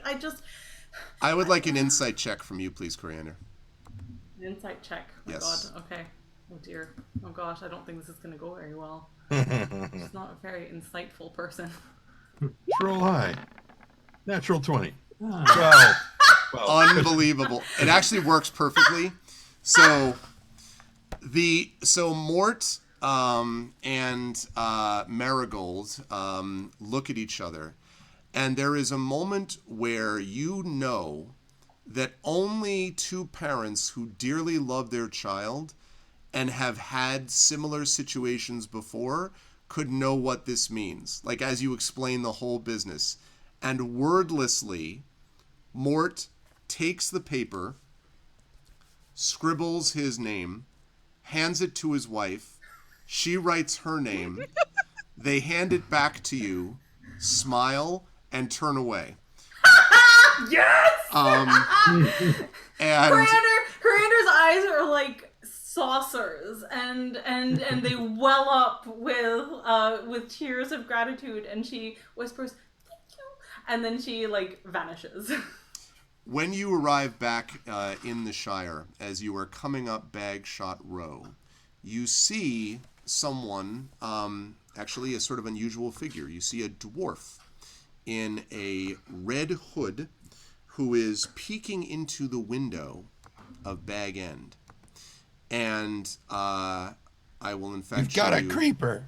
I will show jeez. I will show you a picture of this person, actually. It's a nice hobbit hole you got there. Would be a shame. If a shame anything happened to it. Wow. I put this on stream just now. Whoops. I think I didn't Okay. crop it properly, but it's okay. Oh, him. Oh, him? Him. Yeah. Okay, now it's on stream. a And little high. he turns at, there we go. He turns at your approach and casts off the hood, revealing a keen smile and a long white beard. And he says, "Bilbo, you old rascal, you told me to drop by for tea any time, and here I am." The dwarf pauses with a grin and collects himself before offering a polite smile. "Ah, forgive the exuberance of an old dwarf. Balin, son of Fundin, at your service." That's exactly who I thought it was when I saw the image. With a bow, he casts My a knowing favorite. smile at Bilbo. "What kind of trouble have you gotten yourself into this time, my Oh, blue that's a burner?" story. And that line, actually, of Titch's, that's a story, will bring this adventure to a close as we end with Expert Treasure Hunters. Now, a couple of quick notes for the party. First of all, Balin, son of Fundin, is now available to be chosen as a patron by the company. So you could now actually pick this. And the reason this matters is that our next session of this game is actually going to be a fellowship phase happening in between this session and the next adventure, which is called, in case you're curious, Most Excellent Fireworks. But before we get to that, we've got a fellowship phase, which will come next. So first of all, Balin is now a patron. Second, and perhaps of interest to the party, is the fact that Bilbo is going to keep the Bull Roarers Club at Bag End for study, though he promises with some difficulty that he will eventually donate it to the Matham House of Michel Delving, although there's a little bit of grumbling happening with it. And then finally, yes, Tren, you had a question? No, go ahead. He's just keeping count. Oh, okay. And then I'm finally, the fact that you have now all raised to level 2. 2. Yep. That's what I'm Hooray! 2. Level 2. Level 2. Love a level up. That Oh, was are we doing the level up together on stream, or are we doing... that's up to you. I think you can do the level up actually as part of the fellowship phase, because we're gonna put that together, and I think that'll work. Remember, the fellowship phases here, we'll talk about this next time, are slightly different because they are in between seasons, so it's a little bit different in terms of how they're handled. But yeah, Balin's a patron of this show. Let that sweet, sweet gold roll in. Oh my God, can you imagine? I'll give you $1,000 per month, no problem. Like, anyway, what a pleasure, everybody. It was really, really a lot of fun to do that. And I love the fact that we're now we're almost halfway, actually, through the Shire Adventures campaign now, because it is a smaller, as we knew, shorter campaign to begin with. But we got a lot of the basics because we are hobbits. We're also small and short. So obviously short. But listen, I mean, it continues to be the case that even with these sort of small, in quotes, smaller stakes, this is still a big deal. You saved a hobbit, you stopped the freaking troll, and you were all super brave and came up with super smart ideas to handle it. And, that was all very good on all levels. And there were a lot of really fun visuals to play with also in the midst of it. So I was a fan of all of this. And I will start with the gentleman on the bottom of the column, and that's starting with you this time, Tren.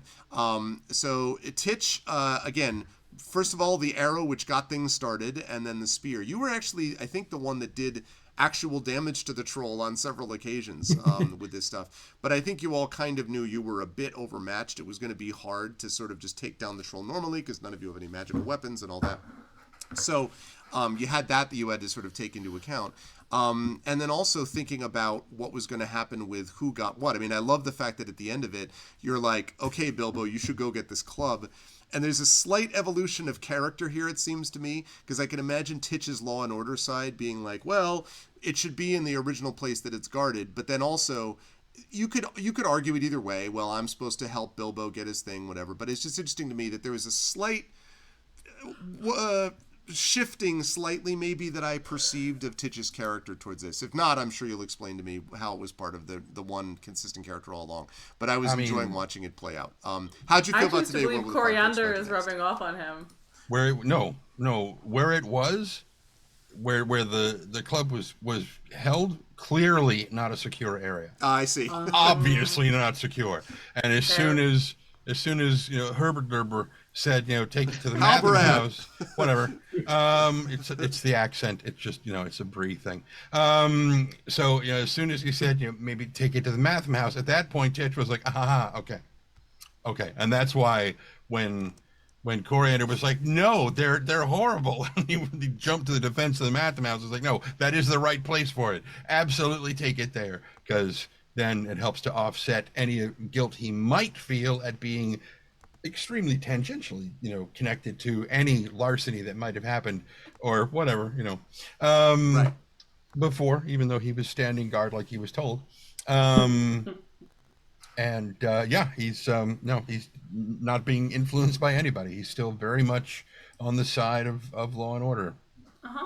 Mm-hmm. Yep, totally. Absolutely. How'd you feel about today, Trent? Where will the fine folks find you next? Hated it. Every moment of it. It was just awful. The whole thing with and amazingly, somebody who has loved D&D as long as I had, when I stuck the troll, and because you didn't mention it with the bow, but you did mention it with the spear, and it's like, it's not a magical weapon, and I was like, oh wait, right. Damn it! Yeah. Oh boy, I did mention the whole breaking off of the arrow thing, which might have indicated something. I mean, did that with Legolas? True, it's just being a badass. Yes, that's true. Yeah, exactly. It was great. It was lovely and wonderful and beautimous and beautimous. Yeah. It's great. Where will people see me next? Here on Saturday, July 1st. That's right. That's right. A week from Saturday for some more Eberron, where that thing has got. Speaking of issues, yeah. Ooh, no, not individual issues, whole subscriptions. Yeah, I was going to say, the stakes there that's pretty high now. Yeah, So, Titch doesn't do steak; he likes chicken. He likes chicken. Fine. Yeah, I was going to say, plenty of good chicken at this meal. Right. I should have mentioned. Yes. And he's as they're walking back towards Bag End, he's got the club under his shield. Over his back, so he can't really see it, and he's got like a chicken in each hand. He's walking down. I like the fact too that Titch is basically like Shaggy's, like approximate build, but apparently can still eat like 700,000 calories of chicken per day and no effect. Yeah. Like Shaggy, who eats sandwiches that are go all the way up to the ceilings. Right. Which Fred refers to as his jaw stretcher specials. So that's right. What specials? The jaw stretcher specials, because Shaggy has these huge sandwiches. Stretcher, yeah. I never watched it in English, so I wouldn't know. Always a pleasure, Trent. Thank you. Good stuff today. Good stuff as well, Tari, from you and from Granny. We got the level of exhaustion early, which put a little bit of the kibosh on some things, and then some of the roles with medicine and all that. I felt bad, but it did fit the exhaustion paradigm. Yeah. But you also were trying to kind of eyes on the prize with Myrtle and be like, hey, like. We need to get this going. Also, I was a big fan of your reaction to Mort being like, get over it, she's fine. That was very funny. Well, I mean, she's right. Oh no, like, absolutely. Hey, we found like a clue to her where she is, and he's like going. As a father myself, let me tell you that I can understand why you wouldn't be thinking. Mort wouldn't be thinking. No. Of course, but like, Granny has like this. Like, she's removed from the situation, right? Yes. Because she doesn't have any emotional attachment to any of the people involved. For sure. No, it's totally true. You can stay level-headed and be logical about this stuff. So you were able to do that, and then in the end, of course, the troll was defeated and Myrtle was saved. So no creatures died, and you did get out of the way of a collapsing wall, so we didn't have to get a repeat of what happened to you IRL. Right? Yeah, one was turned to stone. Trollist. Yeah. Huh? Well, they're just turned to stone forever. That's not the same thing. How'd you feel about today, Tari? Where will the fine folks find you next? Oh, well, this was a lot of fun, and I missed this. Always takes way too long in between sessions. Yeah. But I'm very much looking forward to the next session. And because I'm very tired and really want to go to bed. Me too. Since it is 1:30 a.m. here. Super late. Yeah, I'm just gonna say people can find me here on various Tuesdays, either for this or at 6 p.m. my time and at noon Eastern Standard Time for Gamebook illustration streams. Where I think we're gonna have our last session of the current book next time, right? Definitely. Yeah, Midnight Rogue, yep. Midnight Rogue, right. Fighting Fantasy Midnight Rogue. And the adventures of No Man Greyblade. Man Greyblade, yeah. Yes. Most skilled of all the burglars. And besides that, people can find me on Instagram and on Tumblr at TariToons, where you can also check out my new webcomic called Penelope's Little Heraldry, which is very educational, and so I've been told it's also cute and funny, which is good. Can confirm on both counts. It was a lot of fun to see. So yeah, go do that, and I'm gonna go sleep on my desk now. Good night. Thank you, Tari. Sleep well. I'll move quickly with the other two as well. Brad, good stuff from Cal today. Also, Cal had an eventful session. For one thing, tracking. Cal being able to find the scrap of yellow, being able to find the tracks, the booted figure, the booted tracks afterwards, was a big part of the how do we find her in the first place. That was, you and Titch was a lot of figuring that stuff out. So there was that. And then, obviously, during the fight itself, the business with the loot, and just playing it. It was very much like, you all have the same idea. We just have to distract this thing. And you were all doing a very good job of distracting it, as you said, pinball fashion, until the thing finally was able to fall in the end. So, effective stuff, I think, out of Cal today. And you did manage to defeat the troll in the end. How did you feel about today's session, and where will the fine folks find you next?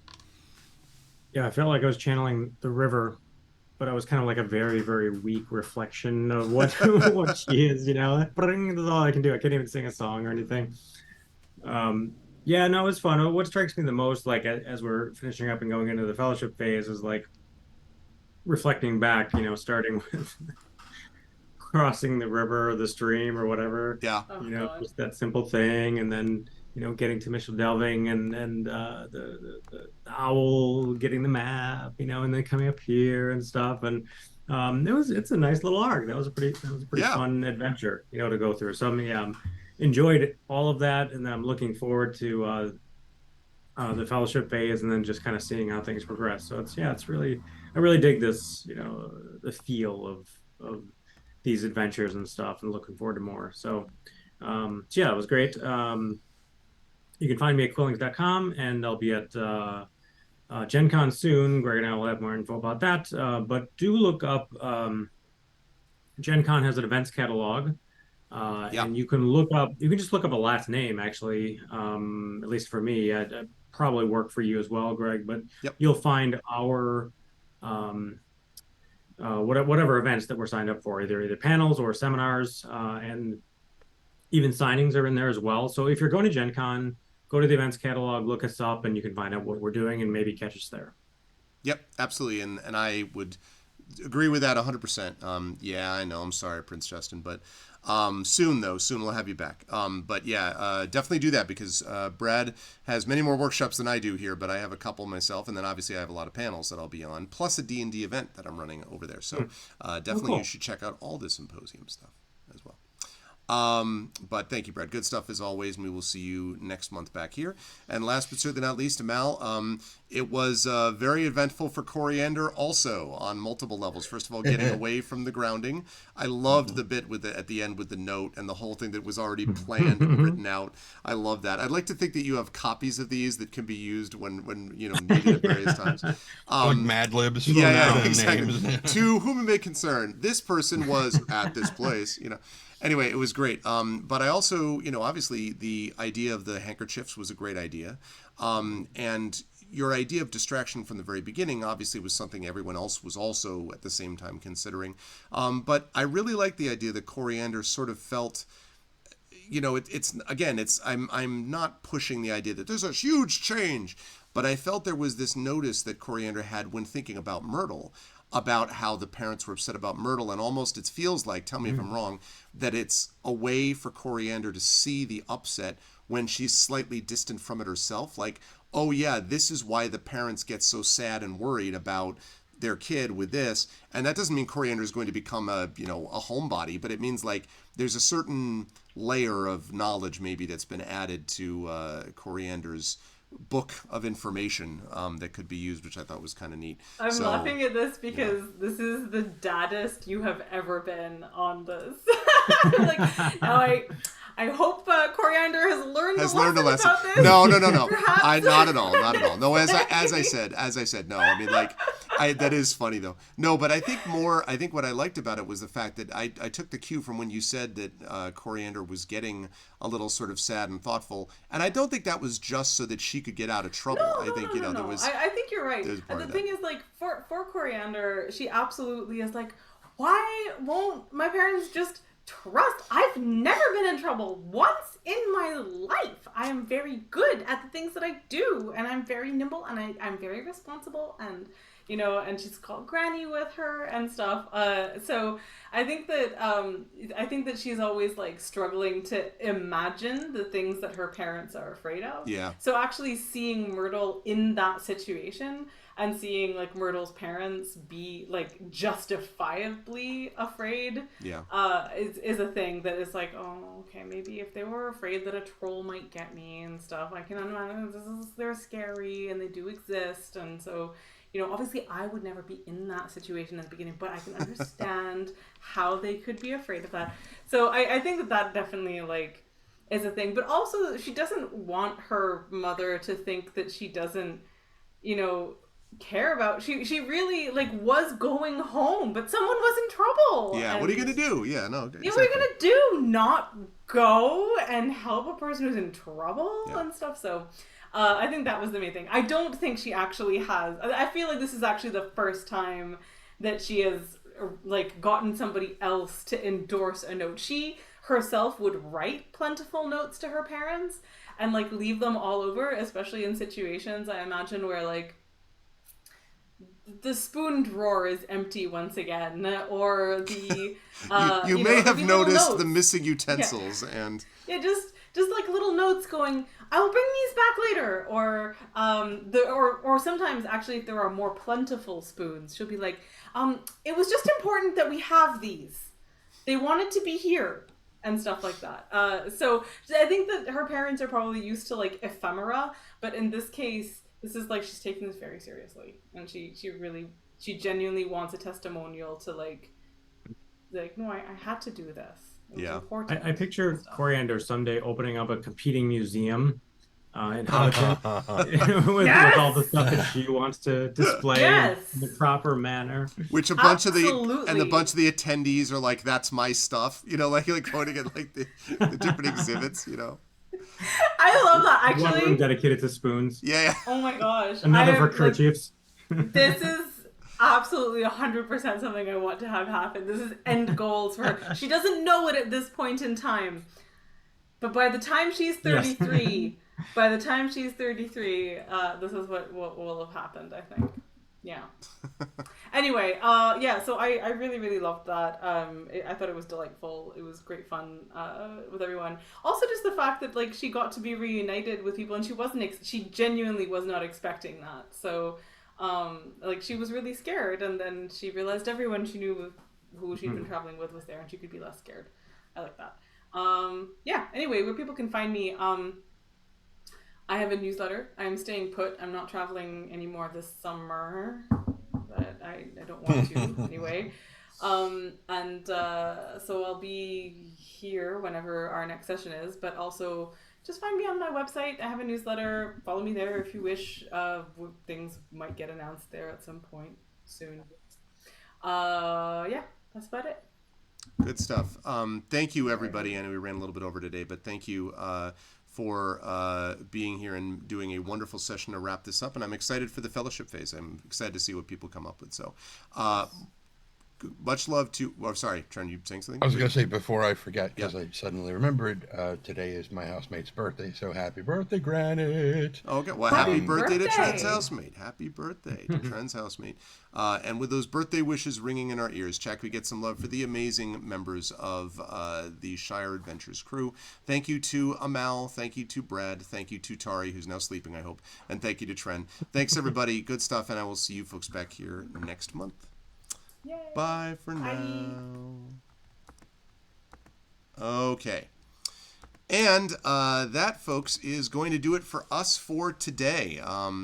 Very glad that we were able to get this in, and that I was able to do it remotely. And this thing actually, this thing went as well as I could have hoped in terms of the way it looks. This is great. It's doing exactly what I wanted it to do. Whoops, sorry. That's not what I wanted to do. I wanted to do that. This is exactly what I was hoping that it would manage to do. It's still, again, I have some tweaks and adjustments that I have to make here and there, but for the most part, I'm pretty happy with how it all looks. Honestly, I'm pretty happy with how it came together. So it worked out beautifully, and it was a really fun session, and that was great all the way around. So as for me, I will be back here on Friday when I will be streaming The Pale Beyond. That's the Patreon Field Chat Chosen Game of the Month. And then on Saturday, I'll be with you for some Eberron, Oracle of War, Lord Bucket, as we're moving into some serious issues going on with that campaign, as we'll talk about on that Saturday. It's doing exactly... Yeah, I know. I didn't want it to do that. Yeah. Well... It's in the ballpark of what I wanted it to do. Actually, given the fact that I've never set it up with this, I'm very happy with how everything played out, and it was rock solid. I didn't drop a single frame, so everything was good. But it'll be good, when I have everything kind of streamlined the way I want it, so it's not quite as clunky. But we'll get it there. Anyway, hopefully so, because that guy. But I hope everyone had a good time, and we'll come back for Friday Pale Beyond, Saturday for more Eberron, and then next week, remember, I'll be off next week. Next Tuesday, I'll be off. On July 4th, because of the July 4th holiday. I'll be off then, and I'll be off at GOG.com's Twitch channel too. Next Friday, a week from this Friday, I'll be flying back from Seattle. I may have a late stream on Friday night. It depends on when the plane gets in and how I'm feeling. If not, then I will definitely be there on Saturday, July 8th. So, but I got some streams from me yet before that happens Friday and Saturday. If you like what you saw and heard, please follow the channel. Please check out our YouTube at !ArvTube. Discord is !ArvCord. Twitter is !ArvTweets, website arvanelaron.com, financially !ArvShop for the merchandise area. If you want to get more of the soon-to-be Shire Adventures stuff, but also there's Eberron stuff, there's my stuff directly. We're going to have Expedition for the Mysterious Peaks up there too. All of that can be found using the shop, !ArvShop. I got a payment from the Arv shop, so thank you. That stuff does support the channel and gets you cool swag as well. Patreon is !ArvTreon. I don't have the Patreon window up here because, again, see my previous comment about remote stuff, but I will get it there. It's all going to be there soon. But again, that helps the channel as well, as does subbing and resubbing to the channel, which some of you did today. Thank you. That gives you those custom sub badges and emotes and inspirations to use for our players. So very excited about that. Oh, thank you, women, and thank you to chat for being great today. You folks were awesome as well. Let's see, subbing. Oh. Publishing, !Icarus, my graphic novel from Athos Arts, !Library, Tales and Tomes in the Forbidden Library, my 5e adventure and sourcebook from Alligator Alley Entertainment, and !Greyshade. That link will get you over where you can buy the copy of the book that is now complete, that came out last year, which won an award from the IBPA Benjamin Franklin Awards, a silver medal.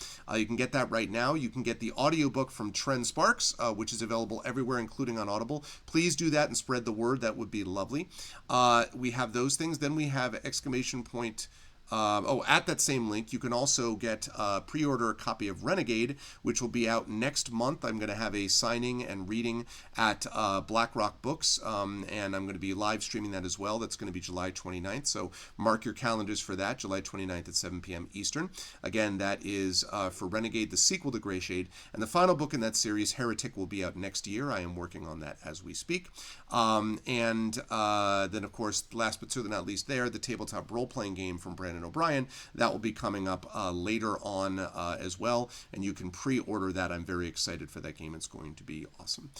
Finally, as always, exclamation point BLM, Black Lives Matter, important to affirm and assert the significance and importance of Black lives. Exclamation point Help Now, the World Health Organization page on suicide prevention. Important to reach out to others when you need help and reach out to others when they need help as well. And exclamation point Ukraine, UKRAINE, to help the people of Ukraine as they fight back against an illegal and illegitimate war with bravery and courage. And we send the message, we'll do that not only for them, but for others in that situation as well. Thank you to my wonderful mods, Rudnell, Prince Justin, Triffity Mats, best mods in the business. Thank you to my wonderful Patreon subscribers and subscribers and supporters. Thank you to Rudnell, Prince Justin, Triffid, Polar, Trendane, and Wayman Wolf. And thank you so much to my regular viewers, 47 VRes, Defective Automaton, Divinorium, Dragonspear, who's actually a mod, Jack Daniels, So Nice, Mrs. Dunsel, who's a sub, Nergobert, and Samskio. And as the phone rings in the background, clearly telling me it's time for me to go have dinner, I'm going to rise up on out of here. I will see you folks back here for the Pale Beyond Patreon Fueled Game of the Month on Friday night. Until then, everyone, please be good to each other, and I will see all of you lovely folks. Oh, special thanks to my players, I should say, to Amal, to Brad, to Tari, and to Tren, and thank you, of course, to the amazing Free League Publishing for sponsoring this campaign. Exactly. Such a troll wouldn't even be there. Thanks, Wayman. I will do that. Thanks, everybody. Much love. I'll see you folks on Friday. Until then, everyone, please be good to each other.